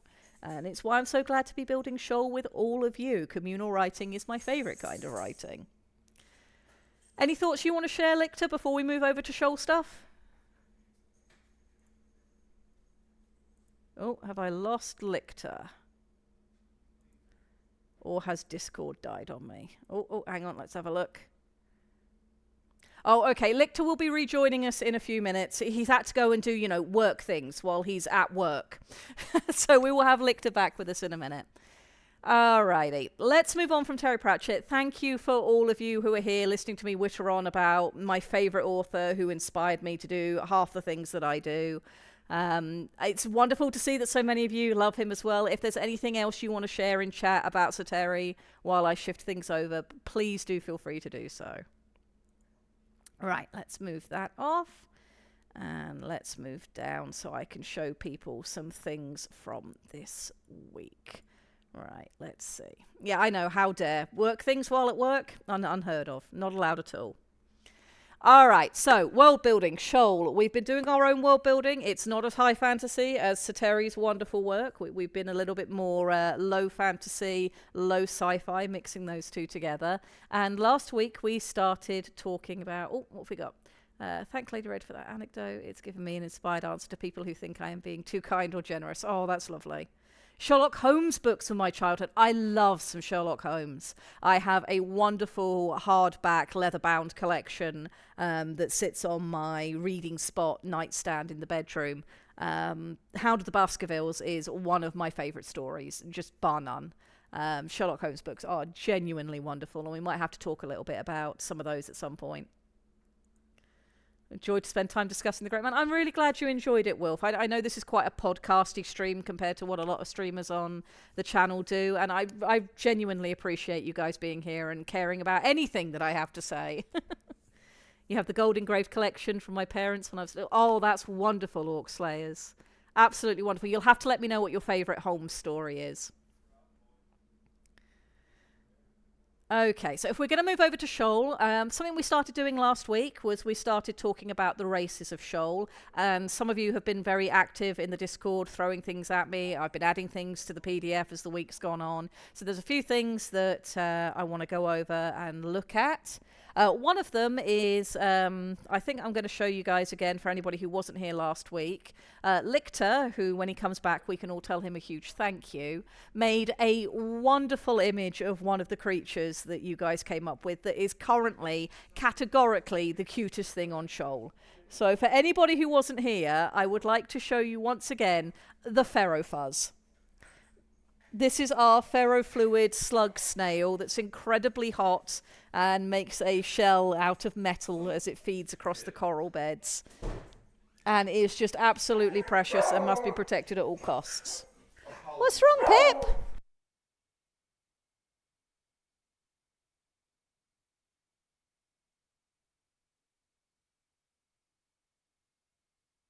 Pip is currently having a shout. I'll be with you in 2 seconds, chat.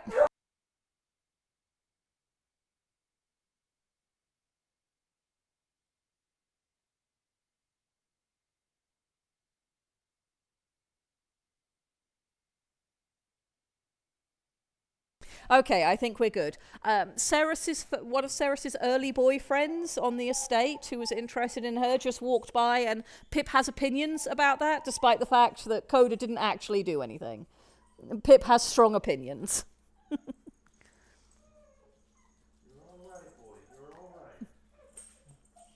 All right, let's see what chat has been saying. The babies up.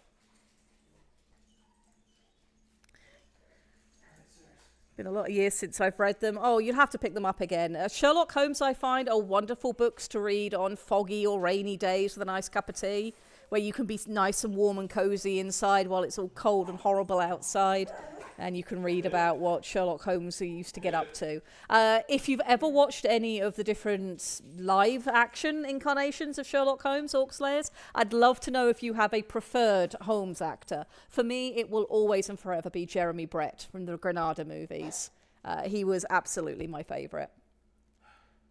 Ed says, I've been busy this week. I'll do the rest of my bit on humans this weekend, next week. Yep, there's no rush, Ed. No rush. Do it when it suits you. And I'm very keen to see any more thoughts you have on that, because that was a great discussion last week. As we switch over to Shoal, I do wish I could turn down the resolution on the video. It's stuttering and skipping on my connection. I am very sorry about that. By all means, if you want to, minimize in some way or not have it up, I don't show anything particularly exciting on screen. It's very podcasty, so do what you need to get the best out of your setup. There's a pretty neat series that Terry Pratchett was writing as a collaboration with Stephen Baxter. Yes, the Long Earth series. 3 of the books were published before Terry's death. Yeah, the Long Earth. Yes, I have the first one on my shelf, and I've read the first 3. I haven't finished the series, but the Long Earth is fascinating. You can definitely feel that Stephen Baxter's voice is obviously very strongly in there as well, as it should be for a collaborative project, but very, very worthwhile series. We enjoy our backseat gameplay just as much as our digital forum. That's lovely, Mo. Thank you. Swapped to audio only about an hour ago because mobile doesn't like data. Yep, that's completely fine. I mostly just talk. You guys are completely fine not to have to watch the screen for me. Did you piss somewhere? He could have played Count Dracula if he wanted. I assume you mean Jeremy Brett, and if so, I completely agree. I loved his personification of Holmes. I loved his physical presence on the screen. He had the right look, and there was just something about the way he moved that, for me, that's Holmes. And it's why, for me, Benedict is no good. He's a great actor. I'm not trying to say he's bad and that he shouldn't do the thing that he does. Nothing like that. Those movies have every right to exist. People have every right to enjoy them. But for me, it has to be Jeremy Brett. Anybody else, I'm just like, well, that's wrong. I'm the same with Miss Marple. For people playing Miss Marple, and I haven't watched any of the recent movies that have come out featuring Poirot, and I don't know how I'm going to cope with those when I find time to finally do so, because of course I'm so used to David Suchet as Poirot, and the two are synonymous in my head at this point. Robert Downey Jr. was great. I'm glad you enjoyed that. Jeremy Brett is Holmes, just as David Suchet is Poirot. I agree. I completely agree. I haven't watched the other British Sherlocks yet. I've seen bits and pieces over the years. Yeah. If you're looking for some classic Sherlock Holmes and some classic British TV movies, strongly suggest looking up the Granada Sherlock Holmes movies and watching Jeremy Brett. He is my favourite. First Holmes movies I watched were from the 40s. Oh yeah, those are really good to watch as well for historical and just the way things were dealt with back then. Especially again, Hound of the Baskervilles. If you watch the different Hound of the Baskervilles iterations through the years, you can sort of really get a feel for how cinema has developed and acting and what we expect from actors and expect from our TV shows. Yeah, they were very, very good. Right, Shoal. Let's get the Ferrofuzz off screen because we've got some other things to discuss. So one of the things that was popped up in the Discord is this little guy who is a quick 30-second rough drawing that Eric did of what he is calling a sea moth to add to our setting. And I'm going to read you a little bit about the sea moth once I get into the right channel so that I can see it. It's going to be in the orcs. There we go. So Eric said, quick and dirty 30-second sketch of a small prey creature called a sea moth. These little aquatic insects act much like moths on Earth and will often swim towards lights regardless of their source. Their finger-like extensions from their wing fins let them grab onto surfaces when resting, as well as make micro-adjustments in their swim path, which makes their movement seem erratic. Given their fairly common presence across Shoal and their importance to the ecosystem as prey animals, most Shoalians, although we decided it would be Shoalai last week as well, consider them a principal animal. And one of the things I was thinking about with this when I was adding it into the PDF and everything that I've been doing over this week, this would probably be a species that would be a really great sort of exotic export if we decide that we want to, do some stuff with the human element. I love the idea of a little glowing bioluminescent moth in home aquariums. And that then got me thinking on what it would be like for the people of Shoal if they left the planet. We've talked a lot about how we've structured the day, how we've structured the year, and that the psionic nature of Shoal is sort of its unique and important facet. And that the hum that the coral makes helps the people of Shoal know what time of day it is, rather than a light-dark cycle, because the orbit of Shoal just doesn't work that way. So it led me to sort of realizing that if a Shoalai person leaves the moon and travels into space, they're not necessarily going to have access to that very foundational sense that they've had all of their lives, which would make going into space even more traumatizing for them than it would be for us when we go into space, which is already a very hostile environment. And that could give us a reason why it's often, Shoal's mecca that are so important to Shoal's initial forays into space and interactions with humans, where we decide that we want that to be the focus of a story. Because the mecha having coral infused into them would help with not allowing that problem to really sort of surface. It would take away one of the issues that we'd have to deal with. So I do think going to space would be even worse for the people of Shoal than it is for us. What is the overall tone we are going for on this setting? I think there's a range of tones that we can play with the sort of stories that we want to tell. I don't want to go too grimdark and I don't want to go too noble bright, because although I enjoy particularly grimdark, noble bright I'm a bit less into, but although I do enjoy stories from either side of that range, I do feel like the most human stories that tend to resonate the most are somewhere in the middle of that dual band.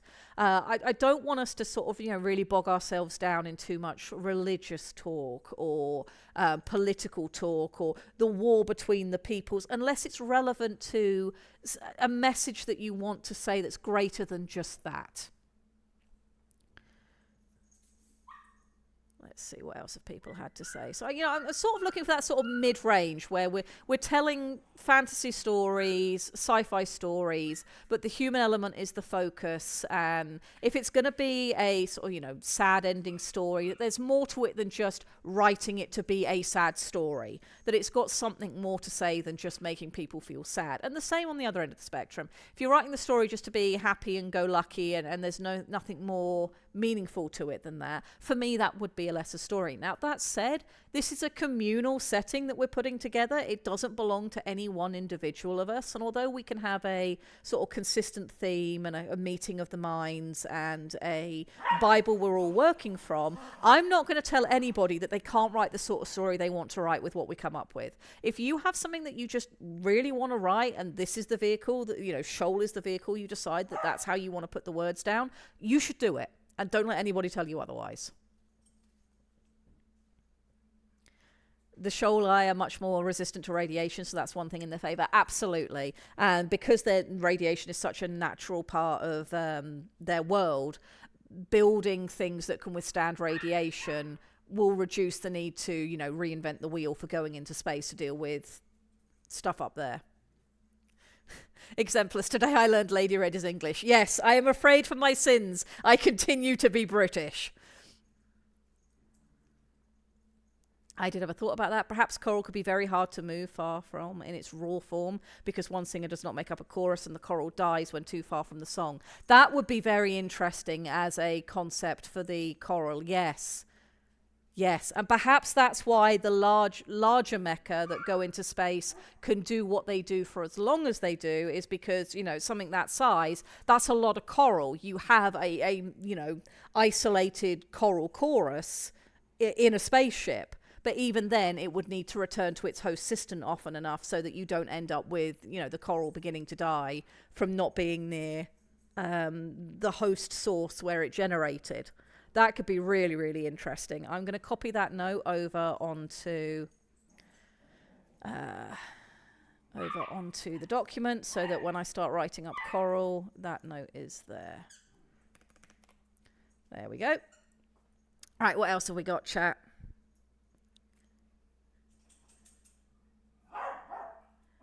I see a lot of ecological themes beyond just humans and pollution bad. Yes, humans and pollution bad, I think for a lot of us with the sort of average age range of people in the BPL and the Orcs, a lot of us grew up with a lot of very propagandized TV about humans and pollution bad and it being very surface level. Because children's media has a habit of treating children like they are idiots at times, or not particularly intelligent at the very least. So looking into ecological themes that don't come down to pollution bad, I would love to do some of that and expand the amount of things that are out there people have access to that aren't trying to batter you over the head with moral judgments on the subject. Are you telling me you don't want to make this a Captain Planet story? No, I don't have the heart for it. Marty stole it. Let's see what else we got. The base tone could be people focused, but each story set in Shoal can go either lighter or darker in tone. Absolutely. Absolutely. I think a morally grey setting that has had both a grim dark era and a noble bright era will be the perfect for me, and it's kind of what I'm going for in my own setting. Yeah, and history is a thing. We started deciding on what some of our races would be biologically, and some people in the Orcs have started looking at some ideas for how some of those races would work. And it would make total sense for at least some of the races, if not all of them, to have had a disparate history, with some of it being much more grim and some of it being much more prosperous. I'm not saying we can't touch on those at all. I just don't want us to end up in the 40k pit of grimdark all the time, or ending up in the other end of the spectrum where the weight of things doesn't really matter because it's always going to end up okay in the end. I like to sort of fluctuate in the middle, but to do that you obviously have to have both ends existing, so that's completely fine. The need for liquid water as an atmosphere. Liquid sphere would be an issue for space travel, though, since water is very heavy. That depends on who it is we're sending into space and how their systems work, and that will be something that we'll absolutely have to tackle when we get to detailing what the mecha are, how they work, and that will include, of course, our space-going mecha and our land-going mecha. We do know, though, that we are going to have some land-adapted sentient species, so perhaps that will affect what we do when we get to that point. The choral mecha needs to return to Shoal to ensure it doesn't go off tempo or forget where it was in the song. Yes, that will be a wonderful way of describing it. Let me copy that note over as well. That's a really, really good way of describing that. All right, what else we got? Beagle attack underway? Yes, we are currently having a massive beagle attack. PupCam has shut for a few seconds because Iden needs to go into the pen. It will come back up in a moment.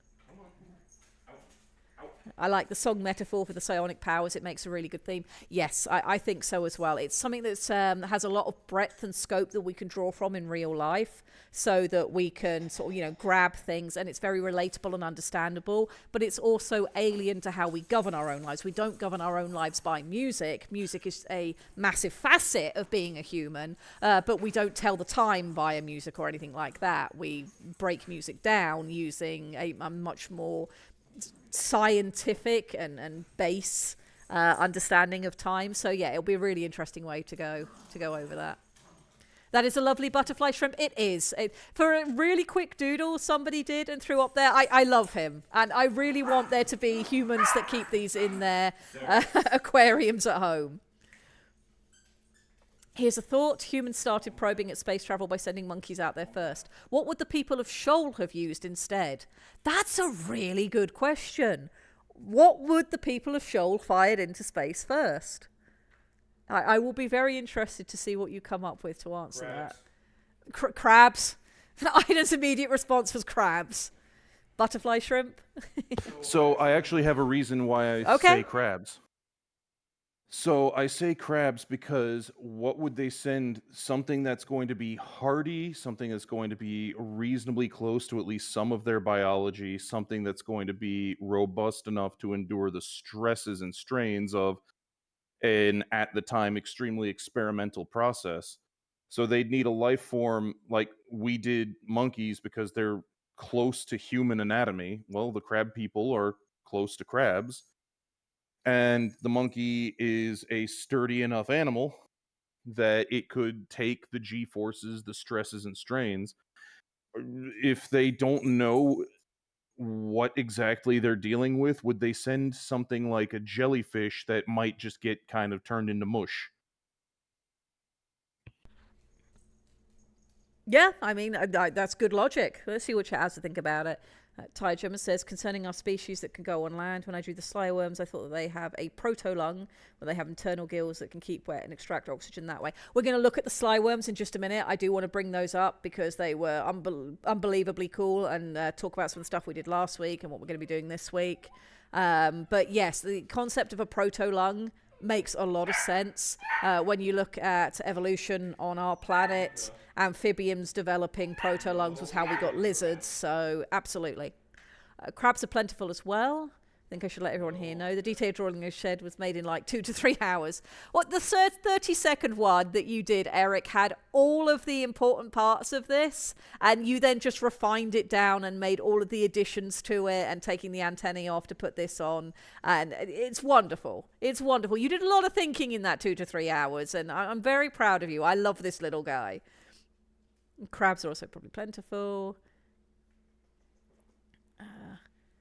Abel and Miss Baker, if I remember correctly. They were the first apes that NASA got back. That's very interesting. So we reckon that we'd probably go with a crab, it seems like. And I think that makes sense. Although we do have a land species that's similar to a monkey, the banyan, that could fulfill that role. I don't think that people of Shoal would think about it that way. Most of them are underwater folk. Those that aren't started in the water anyway. So I think crab is a good choice. We'll go with crab. Okay, we now have that note on here as well. All right, so Tired German just mentioned in chat about sly worms, and for some of you, you don't know what the heck we're talking about because I haven't shown you yet. So we're gonna put the sea moth away, and we're gonna bring out the sly worm. So we discussed last week. We initially started talking about some races that we wanted to plug in. We decided that we were going to have. If I bring this back up to here so I can read it, babies, could you chill? We decided that we were going to have a sort of Naga body plan, which is what we're looking at here, that we were going to have a sort of hermit crab or crab body plan race and a squid body plan race. So I've written those up and I'm going to look at those with you guys in a minute. But for the Naga body plan, Tired German did this wonderful little page and piece of art for us of the sly worm. They are a people that love to gather and trade. hunting and cultivating in shallow waters. They can be found on the beaches and deep oceans as well. So often the slyworms are traders, major shallow water sentient species. You can see that they've got the two main limbs at the top that work like hands on Earth do. They've also got two lower limbs and a very powerful tail, which will allow them to slither and maneuver on land as well as in the water. Love this image. It's absolutely perfect. And one of the things that I said in the Orcs chat, if you're not in the Orcs, join us over there. We have a Shoal chat. I do pay attention to everything that gets said there. Most things get added in over here, and then we talk about them. The slyworms, I feel, are not going to be representative of the species, but one race of the species. What I mean by that is that I was looking at the sort of greater biology of what evolutionary forms the sentient species take, but being traders and etc. and into agriculture, that's something that you sort of develop as a culture and as a race. And it could be that there are other groups of slyworms who don't necessarily go into trade and do other things. So slyworms are absolutely going to appear in our culture section. But what I thought would work best is if they were part of their species is the laticols. So I took everything that we discussed last week and I started writing up the races of Shoal. What I'm going to do is I'm going to read through that. I'm going to leave the awesome picture of the slyworm on screen, but I might move it across just a bit if OBS will let me, and tuck it just over there, so we can have a look at the race notes that I wrote up. And you guys can let me know if this seems correct, if there's anything that you want to change. And then we can perhaps look at some other races that we might want to add. And I've got some thoughts on what we need there. So, the races of Shoal. Unlike Earth, the sentient species of Shoal have a much more varied evolutionary background than the main strain of Homo sapiens. Shoal's unique challenges has seen complex sentient life emerge multiple times, possibly encouraged by the presence of the coral. Of its peoples, Shoal boasts a wide range of adaptations, many of which have given great cause to the disparate races to seek each other out for understanding of what made each successful. Driving factors in sentient evolution on Shoal have included depth, pressure, access to land, abundance of coral, and of course the strange seasonal bands. Listed in this section are the known sentient species on Shoal, their biology, and most notable preferred habitats.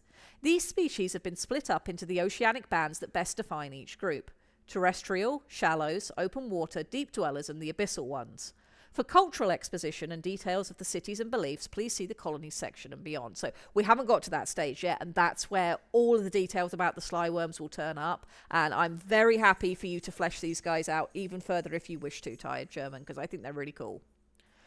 So the first group I wrote up were the cephalonids. For a human, a first encounter with a cephalonid is often a complex affair, as the two life forms seemingly could not be more different. Cephalonids are a sentient species on Shoal that uniquely sports barely any bones or calcified structures within their entire bodies save the mouth. They have evolved from soft-bodied creatures that took advantage of Shoal's huge coral reefs and may have been the first to ever understand the importance of coral, with an H. Sometimes called squidfolk in reference to Earth's ecosystem, cephalonids have soft, long bodies that terminate in a skirt of 9 extremely dexterous limbs. As with Earth's soft-bodied species, cephalonids control their limbs via internal pressures and hydrostats, giving them an incredible flexibility of motion. Unlike Earth species, however, cephalonids maintain most of their organs in the equivalent of a torso rather than the head, though they do possess a similar jet propulsion system of contracting cavities along the back of their heads. Each cephalonid technically has what can be called a tail. Of the 9 limbs, one particularly thick one runs up the cephalonid's back where a spine might occur in other species, and is made of denser muscle than other parts of the body. This provides support for a cartilaginous crown structure that functions as a skull for the species. Still soft and able to contort, this structure protects the brain of the cephalonid at maximum compression and also provides for a more upright bearing in Shoal's currents. Sight. Cephalonids universally boast large, dark eyes that can see well in light and are tuned to spot bioluminescence in the gloom. As cephalonids can travel quite the range vertically within the depths of the ocean without detriment, eyes have remained an evolutionary boon and give the species a rather soulful look. Expansive territory. Cephalonids range much of Shoal's oceans. Due to their soft bodies, they are never found on land unless piloting a mech, but they can range from the shallows to the deeps without much difficulty, as their muscle tissue doesn't really contract the same as for hard-bodied creatures. They are most commonly found in the midwaters, where their dexterous limbs and mastery of tool use as a result sees them branching in every craft, trade and niche imaginable. Crucial coral weavers. Cephalonids often fill a critical role in Shoal's Titan production. A Titan can only fulfill its true potential as a unique entity when the coral that allows its psionic connection is properly imbued and placed throughout the mech. For some frames, especially the smaller Titans, the nimble, soft limbs of a cephalonid are the only ones able to manage by feel the small pockets and spaces to invigorate a Titan or replace coral that has died or been damaged through use. So that was the write-up I did for the squid people. How do we feel about that?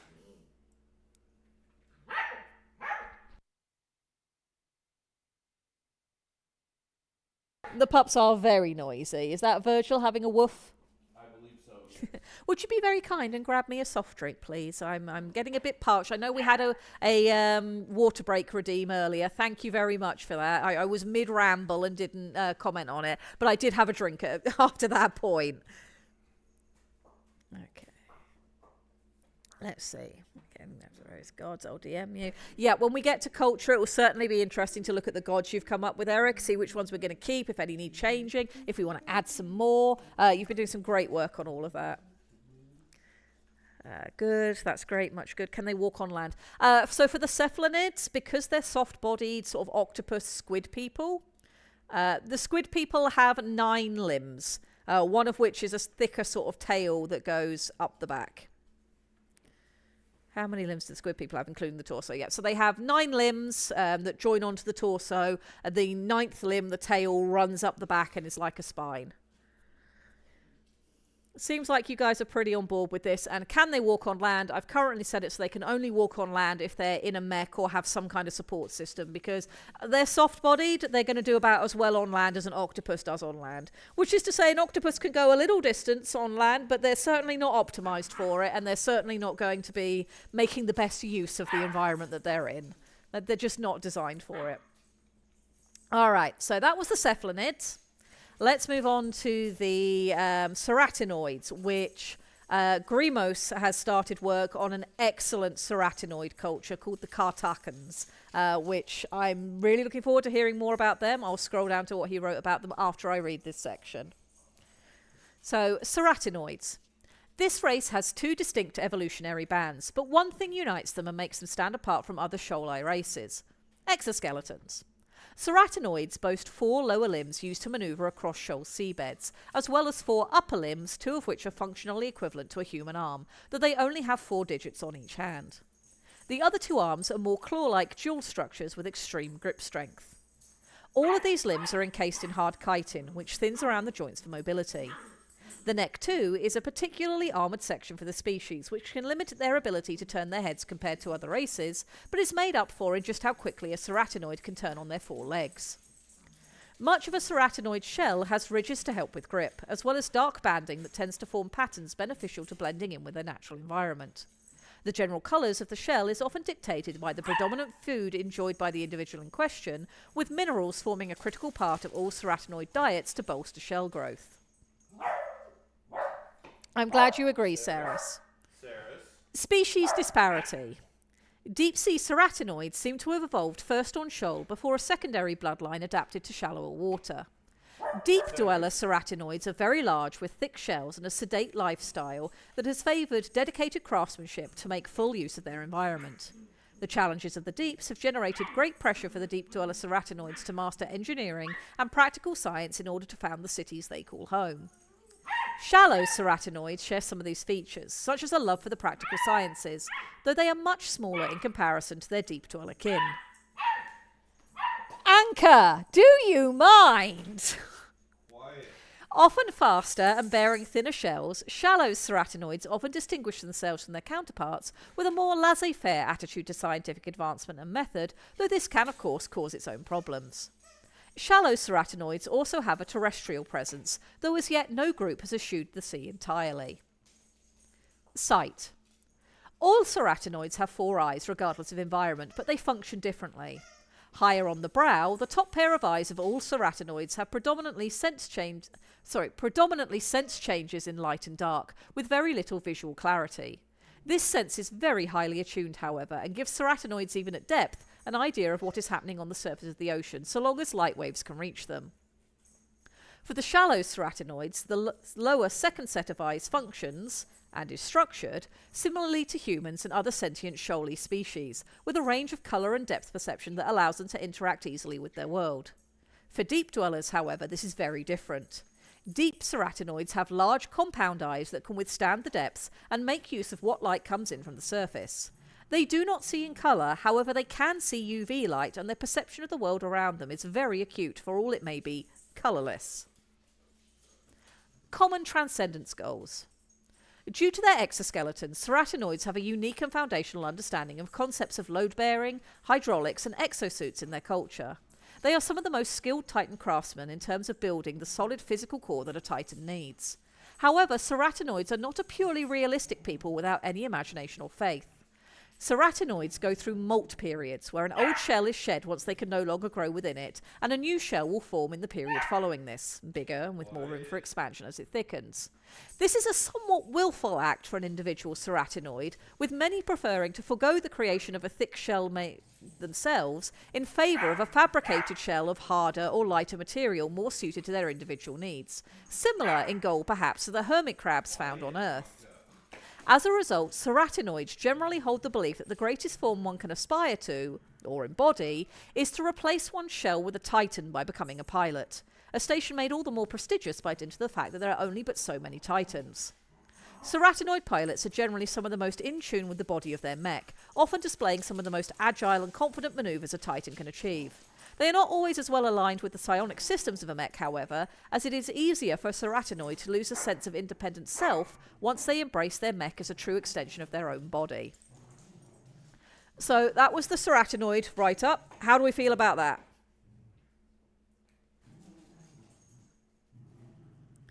Thinking that the 8-arm base comes from the same place as the torso. Yes.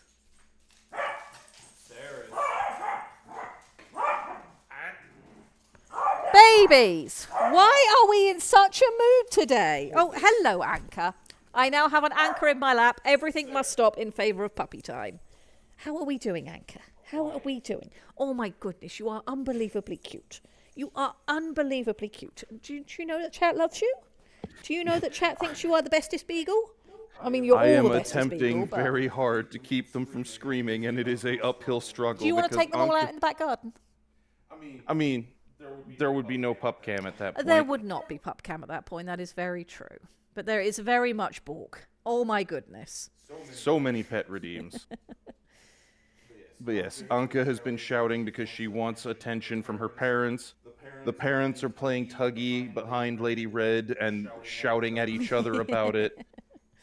I can't let Saris back there with the babies because it turns into Screamathon 2025 because they just start throwing hands and throngling. Beagles, man.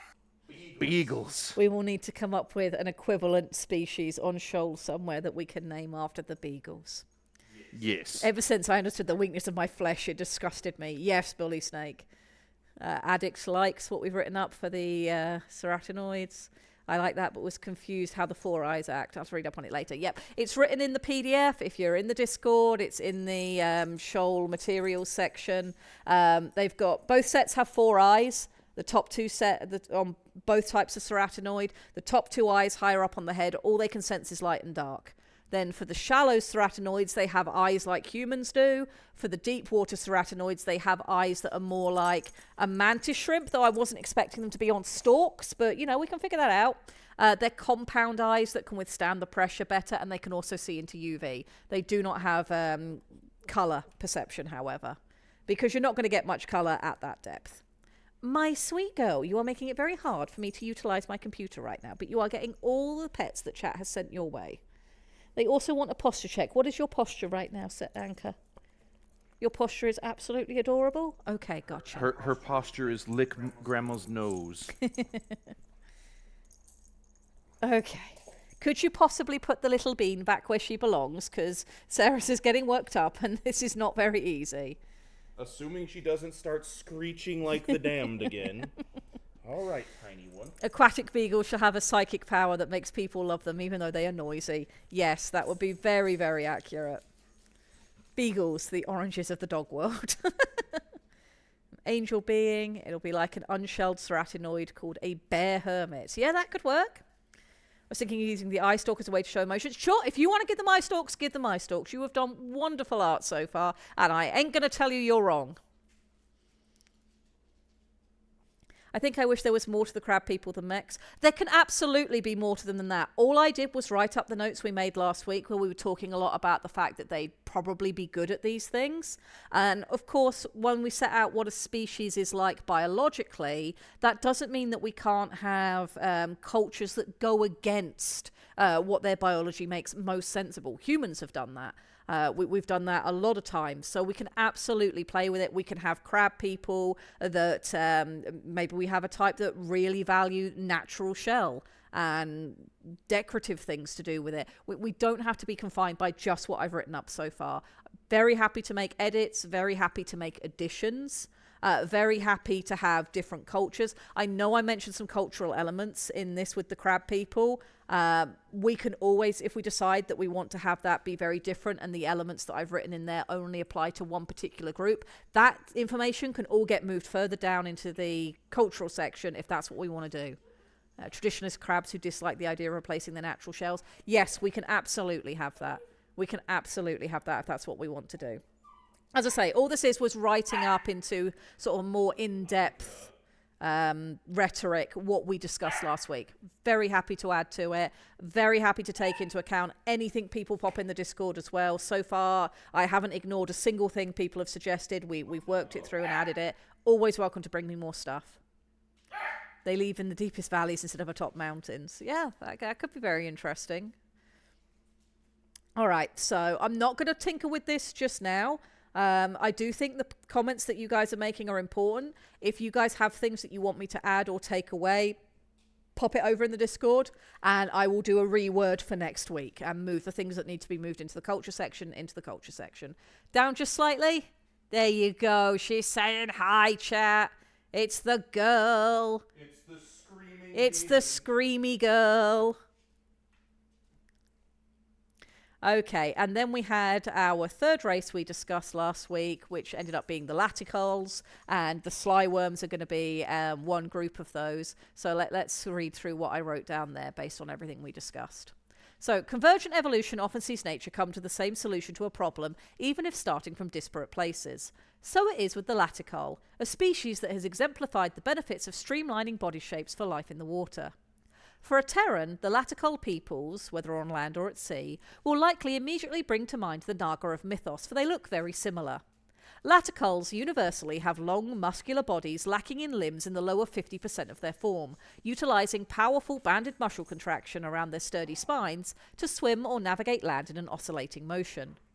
The torso boasts 4 to 6 limbs depending on the particular subspecies of Laticole, with varying degrees of webbing between digits and dorsal structures depending on environment. All Laticoles have refined, elegant heads akin to an equine with an elongated muzzle and a crest where one might find hair on a human. Sight. Laticole species are universally shallow water, open water, or terrestrial in nature. I need to also put deep water in there somewhere. And thus make use of eyes that perceive light and colour. Oh, we might need to have a think on that bit. Unlike a human, Laticoles can see infrared and ultraviolet on top of the usual gamut of colours mankind does. To facilitate the extra rods and cones necessary to do this, and to make use of what light is present during gloam seasons, Laticoles have bigger eye-to-face ratios than a Terran, and have sometimes been accused of being cute. Roving nature. Laticoles seem to have travel built into their very DNA, whether that be as an offshoot subspecies entirely adapted to land with minimal webbing to impede them, or on an individual family level that likes to roam. Laticoles have 3 distinct subspecies on Shoal. Terrestrials, who have adapted and built their lives entirely on land, where they migrate around the Great Lakes to take advantage of the resources of the land as they travel. Tidals, who make use of land and water from floating village rafts and are some of the most accomplished ranchers and agrarians on all of Shoal. Aquatics, who spend their whole lives in the open waters and seem predisposed to embrace trading, or piracy. Laticoles are very well suited to locomotion on land or in water and do not tire easily. Like humans, they are excellent pursuit predators, and this has made them a truly adaptive all-rounder species. So I don't have quite as much written on these guys as I do on the other two, that they felt like a simpler species to write up. I didn't feel like I needed to go in as much depth, but if there's things you guys want me to add, I can add them. What do you think of what we have so far? IRL, quite closely related species, can be very different. Look at the Lake Victoria cichlids, for example. There could be some very interesting very interesting variations between the ceratinoid species, so sort of individual races and subspecies. Yes. Yes. Oh my goodness. Ladies and gentlemen, F's in chat for Aiden. He currently has Pip laying at his feet, Ceres on his lap, and Anchor in his arms, and this is the only way to keep them quiet. He is trapped forever. Okay, what else have we got? The weird thought of ceratinoid obsessed with fabricated shell, meeting one of us and learning of imitation crab meat. Oh my god, yes, imitation crab meat is going to be an existential crisis for the ceratinoids. Deep water is harder if they need to breathe. Deep might not have any lungs and be entirely waterbound. Yeah, or we could decide that maybe laticoles aren't a deep water species and that niche is filled by others. I hope I haven't made you do too many rewrites to enable Slime to fit into the laticoles. Not at all, Tired German. I took it into account while I was doing it. I like the laticoles a lot. We've got a lot of F's in chat for Aiden. Poor Aiden will never hear from him again. Yes, there will never be any more mistakes to be made. He has been trapped by beagles, which was the biggest mistake of all. Shallow water makes more sense for them. Okay, cool. So we have so far 3 different species that we've written up, and they are accounting for deep water with the ceratinoids, a lot of open water with the cephalinids and the laticoles. We've got the laticoles on land and in the shallows. The cephalinids are also in the shallows. What we don't have right now that I think we could possibly benefit from is thinking about what sort of people would live in the deep abyss, whether we want to have a people that live down there, and whether we want to have another shallow water species, another all-rounder species. I think we should have at least another 2. I don't want to go much beyond another 3 or 4 though, because it will just be too many. I also feel like we could potentially have another land species. So if we did another 2 species in the water, and possibly 1 land species, I think that might round us out comfortably. How do you guys feel about that? As long as laticoles are all elongated in body plan, it makes sense to have eel-like, fish-like, and serpentine in end result. Yep. Somebody was saying that they wanted to have a kind that would be moray eel-like in body plan, which I think is a great idea. They'd be great in the open waters. Different subspecies evolved to take their environment into account. Yep, absolutely. I shall empty a vessel of nun milk at Aiden's headstone. I'm sure he'll appreciate it. If we bring a little campfire burner with us, maybe we could make milk candy, nun milk candy to leave there for him. To be fair, humans in general might be an existential crisis for the Shoal, though perhaps not as much as it is for humans. Yes. Lava snail deep water abyss species. Oof. Master forge workers. Okay. Okay. Would they be as cute as the Ferrofuzz? I don't think we need a species for every biome. There should be wild areas for the Shoal. Okay. So perhaps we leave the abyssal depths as maybe not having a species that sort of dedicatedly lives there. If we do decide to go for a sort of snail-like species that lives in the deep water, maybe they occasionally venture into the edges of the abyss. So a thought. What's your thought? I'm in agreement with the idea of not necessarily having a permanent abyssal species, because you've got to have some place where the mechs can go and throw hands with mech scale threats, don't you? That's very true. That's very true. Okay, so maybe we leave the abyss a bit more empty. Maybe our deep sea master forge workers who make use of the volcanic vents to forge stuff. Maybe they occasionally make forays in there, but other than that, it's mechs are needed for that habitat. And of course, we can definitely put some of our leviathans down there. Deep water species should look bloated and puffy when closer to the surface, leading to misconceptions as to their size. That's an interesting idea. Let me copy that over into my notes. I'm going to put that just down here so I remember to include it in my write-ups this week.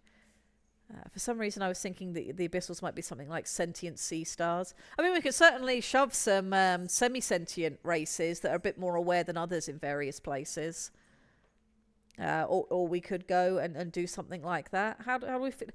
I think the ultimate thing we need to decide is whether the abyss has people living in it or not, and we might do that as a poll in a minute. The abyss could be the wildlands where here be monsters, something like the fish creature from the Abyss movie. Could see them being a roaming snail people.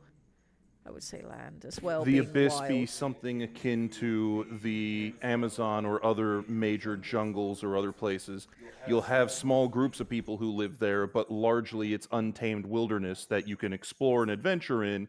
It may even be largely charted and known, but is still extremely hazardous and dangerous to anybody who goes and braves there because of all of the, different flora and fauna that are much more belligerent than most are accustomed to. Yep. I think Ed's also brought up another good point is land we should keep as also being a wild zone.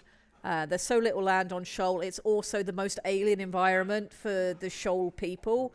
So yeah, I think we'll have only the Laticals have a presence on land. And even then, it's going to be a lot around the water sources that are on land and also being tidal. Okay, so we won't do another land species. I think that's a really good thought and does make sense for what we're building here. Would you please give all of the dogs some biscuits in the hope that they'll be shush for like 2 minutes? I know you are. I'm not yelling at you. But my goodness, the babies, they have the beans. That makes sense. A Bithel dip are notoriously food poor, which means the development of intelligence. Growing a big brain takes a lot of calories. Very, very true. Blobfish when they get near the surface. I vote for tribal level society like the Forbidden Lands from Wilds. Okay. If anything, humans should be the land. So that's one of the alien things about them. Okay. Not too hung up on that. Remind me about planetary geological activity. We've got quite a lot of volcanism going on Shoal. We also have tectonic plates that move. So it's very, very similar to Earth, if perhaps a bit more volcanically active than Earth. I like that the abyss is the hazardous depths, like it's difficult to get to. And land expeditions should be hard as well because it's foreign to ocean life. Yeah, the Laticals are the only ones who've really majorly overcome that and established a permanent position there. Okay, so I'm going to put it to a vote. I think we've all made the good decision that the abyss probably shouldn't have a people that dedicatedly have evolved there. Perhaps we have some of our forge folk that we're thinking about venture in there, but it's going to be a pretty wild land. But we'll put it to a poll and let chat as a whole decide. It will not allow you to do goob for extra votes. Okay. Did people evolve in the abyss? Virgil. Yes. No. It should have tribal. Subspecies. Okay, I'm just going to put tribal subspecies because it won't fit the whole thing on here. Okay, this poll is going to run for 2 minutes. It is not going to cost any additional goob. There we go. Start poll. I'm going to put this to a cost of a whole 1 goob per... No, I told you to turn that off. Thank you. There we go. That should be working and does not require goob for extra votes. This is going to make deep areas highly chaotic due to thermal vents. That's going to limit sentient or semi-sentient populations. Absolutely. Absolutely. If we do have a race that we put there or subspecies or people that venture in there, they're going to need to be particularly hardy. But I think that the concept of it's a mech zone needs to go in there. So we will see what we have. So at the moment, tribal subspecies only is doing quite strongly. We'll see what comes out of this. We've got a whole 2 minutes. If you are only listening to this because it's a very podcasty stream and would like to vote, you will need to tab over come and vote in the poll and let us know what you think should happen.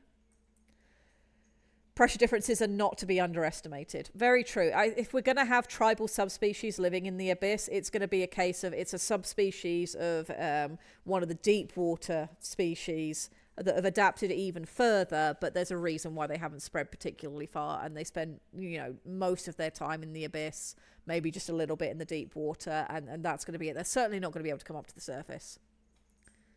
If no humans, how humanoid beings? Convergent evolution, which is a thing that exists in real life and is absolutely fascinating. Some body plans are just the best suited to solve problems. It is also the explanation for why evolve to crab. You like the idea of the abyss being like the Amazon of Shoal? You need a race of people who terrify with their very existence. I'd imagine that metallurgy would be very rare since they would need access to the vents for smithing. Most tech would probably be coral sung into shape or shaped from naturally occurring materials. Yet we've also talked about bioengineering being a thing that will be a part of the tech of this setting as well. Okay, tribal subspecies only wins. That's what we'll be doing. Okay. I don't know if metallurgy would necessarily be rare so much as they'd have to tackle it from very different angles, because they would have to find a way to melt and smelt through extremes of temperature while still dealing with the pressure issues of, being at the bottom of the ocean. So I would imagine that you'd have your surface dweller metallurgy, but considering that there's a distinct amount of volcanism in Shoal, I could see they might have figured out metallurgy by dint of using natural volcanism instead of making fire. At least that's me spitballing an idea. No, that's fair. However, it has been populated around its edges by a series of tribal subspecies of other deep water sentients. Agreed, Bully Snake. It is very localized, but it would mean that you would have think about it this way. With human civilization, you tend to see your cities early on built on water, and then in the modern age built on highways and roads, basically points of transit where trade could occur, but also in the very earliest days where you had farmable land for agriculture, which would be generally gathered around rivers and other bodies of water. We're talking undersea, so they don't necessarily have rivers and the like, but you would potentially see in modern Shoal, settlements and cities develop around, say, the volcanic vents where metallurgy and material science could be utilized, and that being the basis for where cities begin and start to develop.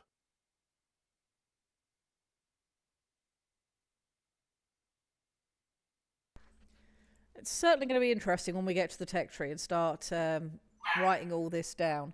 These are some good ideas. I'm just going to very quickly pop over to the Legion and make sure I've not missed any important notes.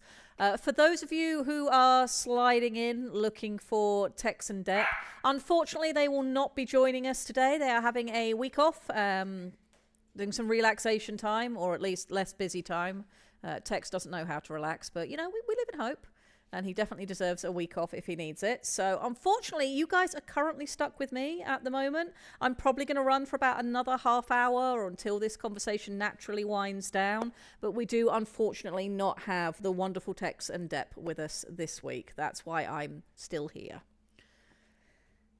Using magic to reshape the metals with heat from the volcanoes.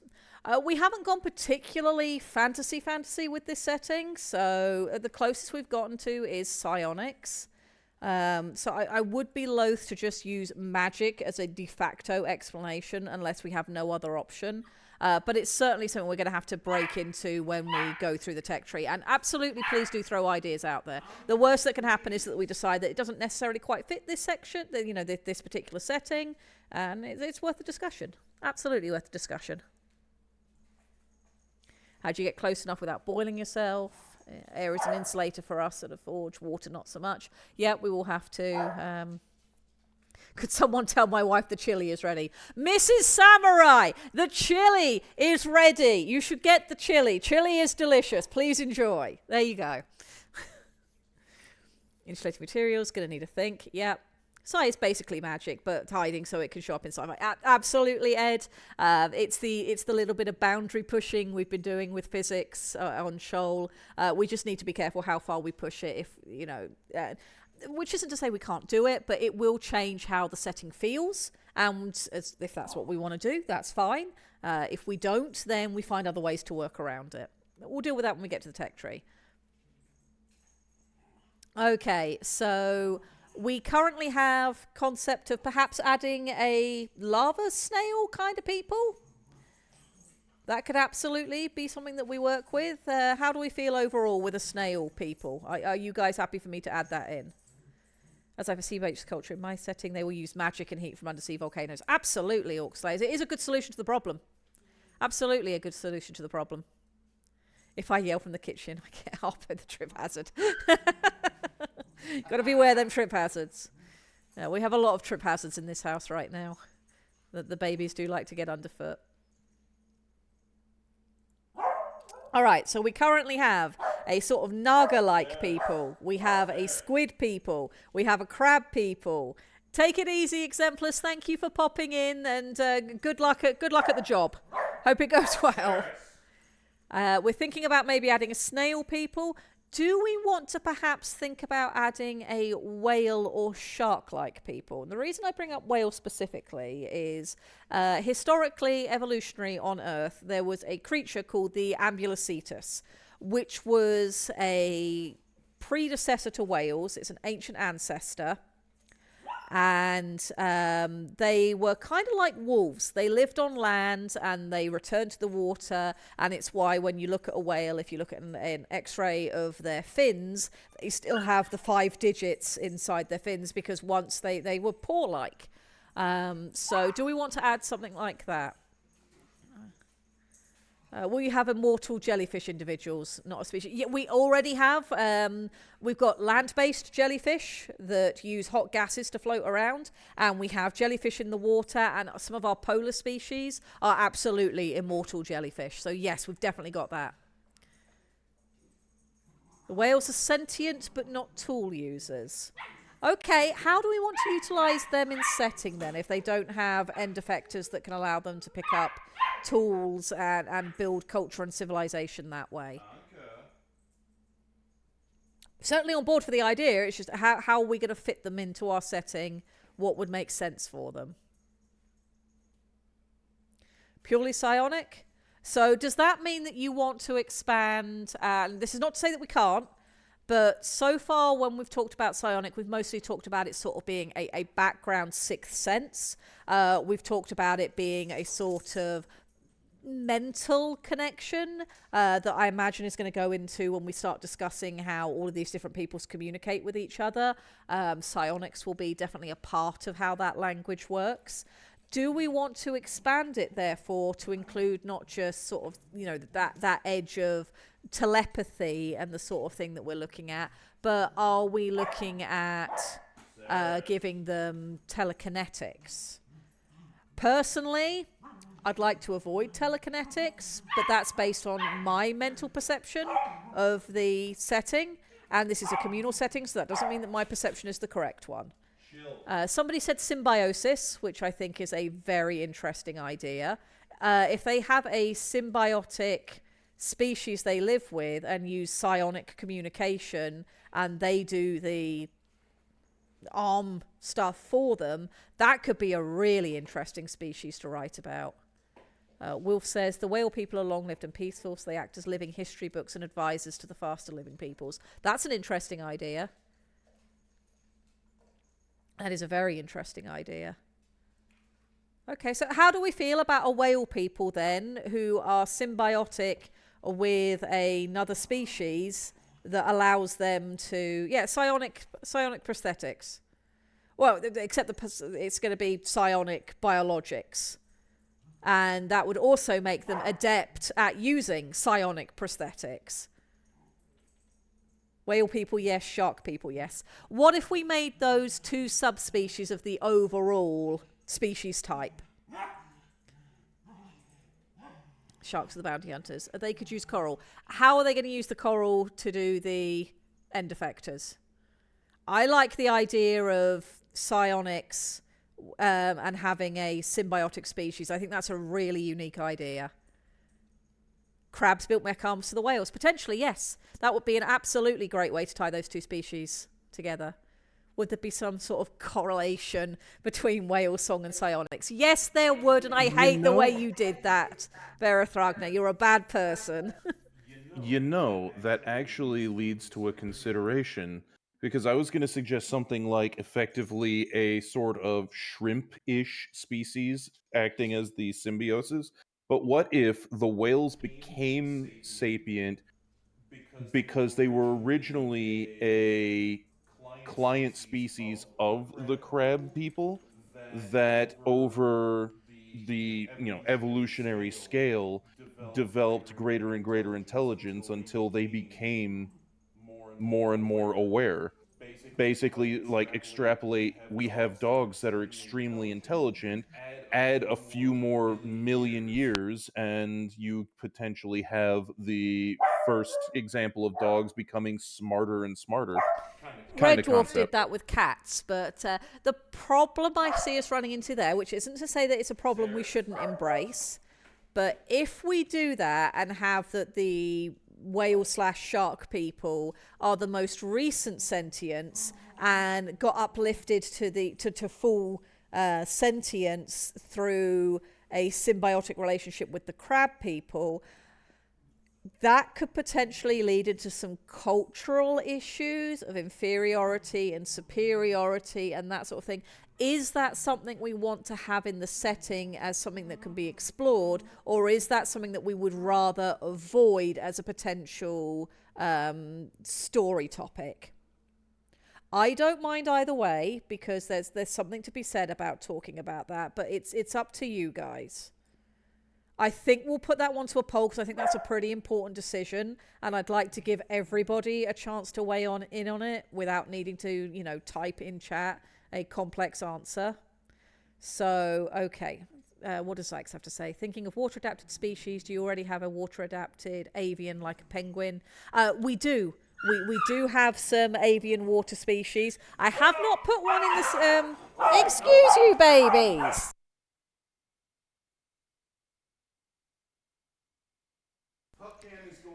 PupCam is going to be going away, unfortunately, because we need to do something with these dogs. They are far too energetic. Okay, I haven't come up with something that's specifically like a chicken or a rooster yet that has that exact same evolutionary use, but that can absolutely go in, especially when we start talking about agriculture, or aquaculture as it will be here. Maybe they uplifted them after the Valstrax experiment, learned from the hyper-aggressive lesson by uplifting a more peaceful people. That could be if we decide to do that. Right, let me do a poll so we can decide how we want to handle this. Poll. Okay, let me move this out of the way so I can actually type. There we go. Question. I'm just going to call them the whale species, but it is going to be a branch of 2 subspecies, 1 whale, 1 shark.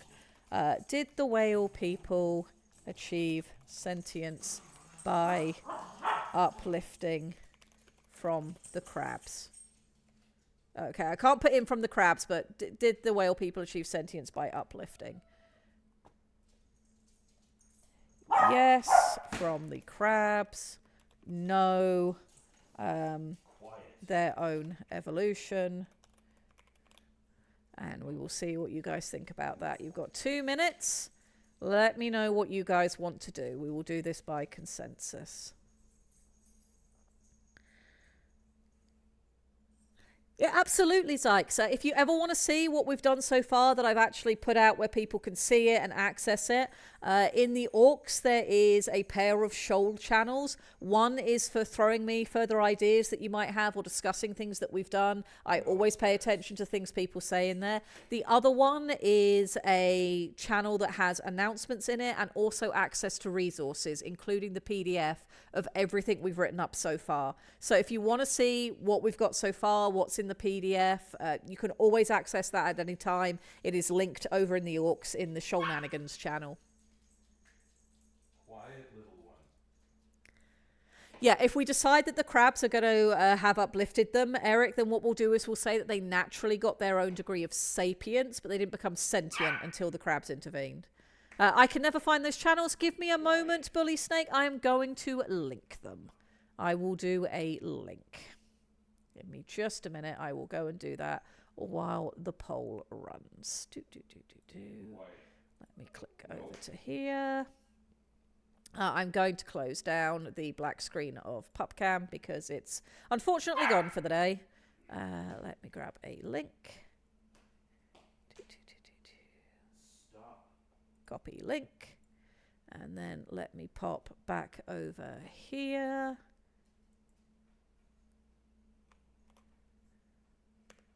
There we go. That should take you straight to where you need to be.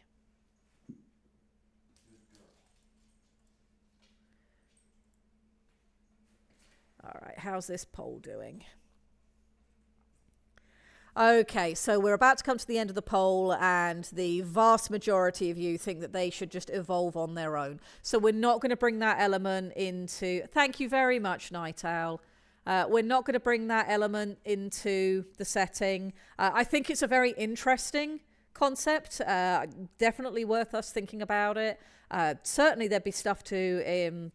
investigate and dig into there, but I also think I can very much see why it would be simpler to let them be their own evolution, not bring that extra level of complexity into the cultures that we will develop, and that can maybe be something that we investigate in another setting, in another time, in another place. So at the moment we will add the whale/shark people, but they're going to have their own sentience. Okay, so we know that we are going to add in a species of whale/shark people to subspecies, much like the crab folk. Okay, I will get them written up, so that gives us some options. And we were also going to have the nomadic lava snail people forge experts. Okay, I think that will give us a nice amount of different species to play with without it being too overwhelming. Cool forge snails, yes, and if we're very lucky, the wonderful Lictor might do us some more art at some point. And of course, Tired German and Eric, who've done art for the setting as well so far. Always very interested to see what you guys come up with. Always interested to hear the ideas you guys have and all the extra things that we can add in. It's a fun time. It is a very, very fun time. All right, I think perhaps this might be a good natural stopping point for where we're at. I can get that written up so that next week perhaps we start talking about how the coral actually works. And once we've figured that out and exactly what the psionic powers across the entire moon will be, whether it's, you know, the very basic foundational level of can sense the time of day, all the way up to the more complex psionics we're going to give our sentient species, that will then let us start really focusing in on our individual cultures and our individual technology. So I think that's where we'll pick up next week, if that's cool with you guys. How do we feel about that? Oh, are we good to finish here, or is there anything else you guys desperately want me to cover this week? The coral abides by Rubicon. Yes. That makes sense. Sounds great. Excellent. Okay. We've had a decent length stream this week. We've talked about a hell of a lot of stuff. My voice is definitely drying out. I'll definitely have a read on the PDF later this week. That sounds great, Tired German. I will try to, as usual, update it as and when I can in between the other things that I need to get done of a week. But all of the notes, I have all of the notes. I will continue working on it. We are up to almost 20,000 words in the PDF right now, which is, a quarter of a novel. So we're doing some good stuff over here. Some of my stuff made it in, so I'm happy. I would love to include a little bit of everybody's work. And, if you have a good idea, it deserves to be in there. And I'm very appreciative for the interactivity that this stream gets. As I've said before, I was very uncertain when I posited doing this as a stream choice. I didn't know how it would go down and certainly didn't expect the wonderful reaction that it's had. So I appreciate everyone who comes by, the 43 of you that are currently here. And Aiden for joining me most weeks so that I'm not left unsupervised to cause trouble. I don't know who's supervising who. Also, on the uncertain piece, I just have to say, we bullied you into accepting a stream block to do this. Yes, Task Force Delta Crayon very much bullied me into being here. So you can blame Parallax and Aiden and Halzakar and Cookie Mama and Squick. All the usual suspects. It's all their fault. Fortunately, ideas don't weigh much, so they're safe to eat. Yes, please, yeet your ideas at me. Fling them like the first snowballs of winter. All right, well, thank you, everybody, for being here. I am going to clear off and get out of here and make Aiden cook a dinner. I'm going to drink plenty of fluids and go and play with those puppies while we still have them. Thank you all for coming. Have a wonderful weekend. I really appreciate you starting it with me. And I'm sure I will catch most of you at Weekend's End during WBPLW. Have a wonderful weekend, everybody. Goodbye!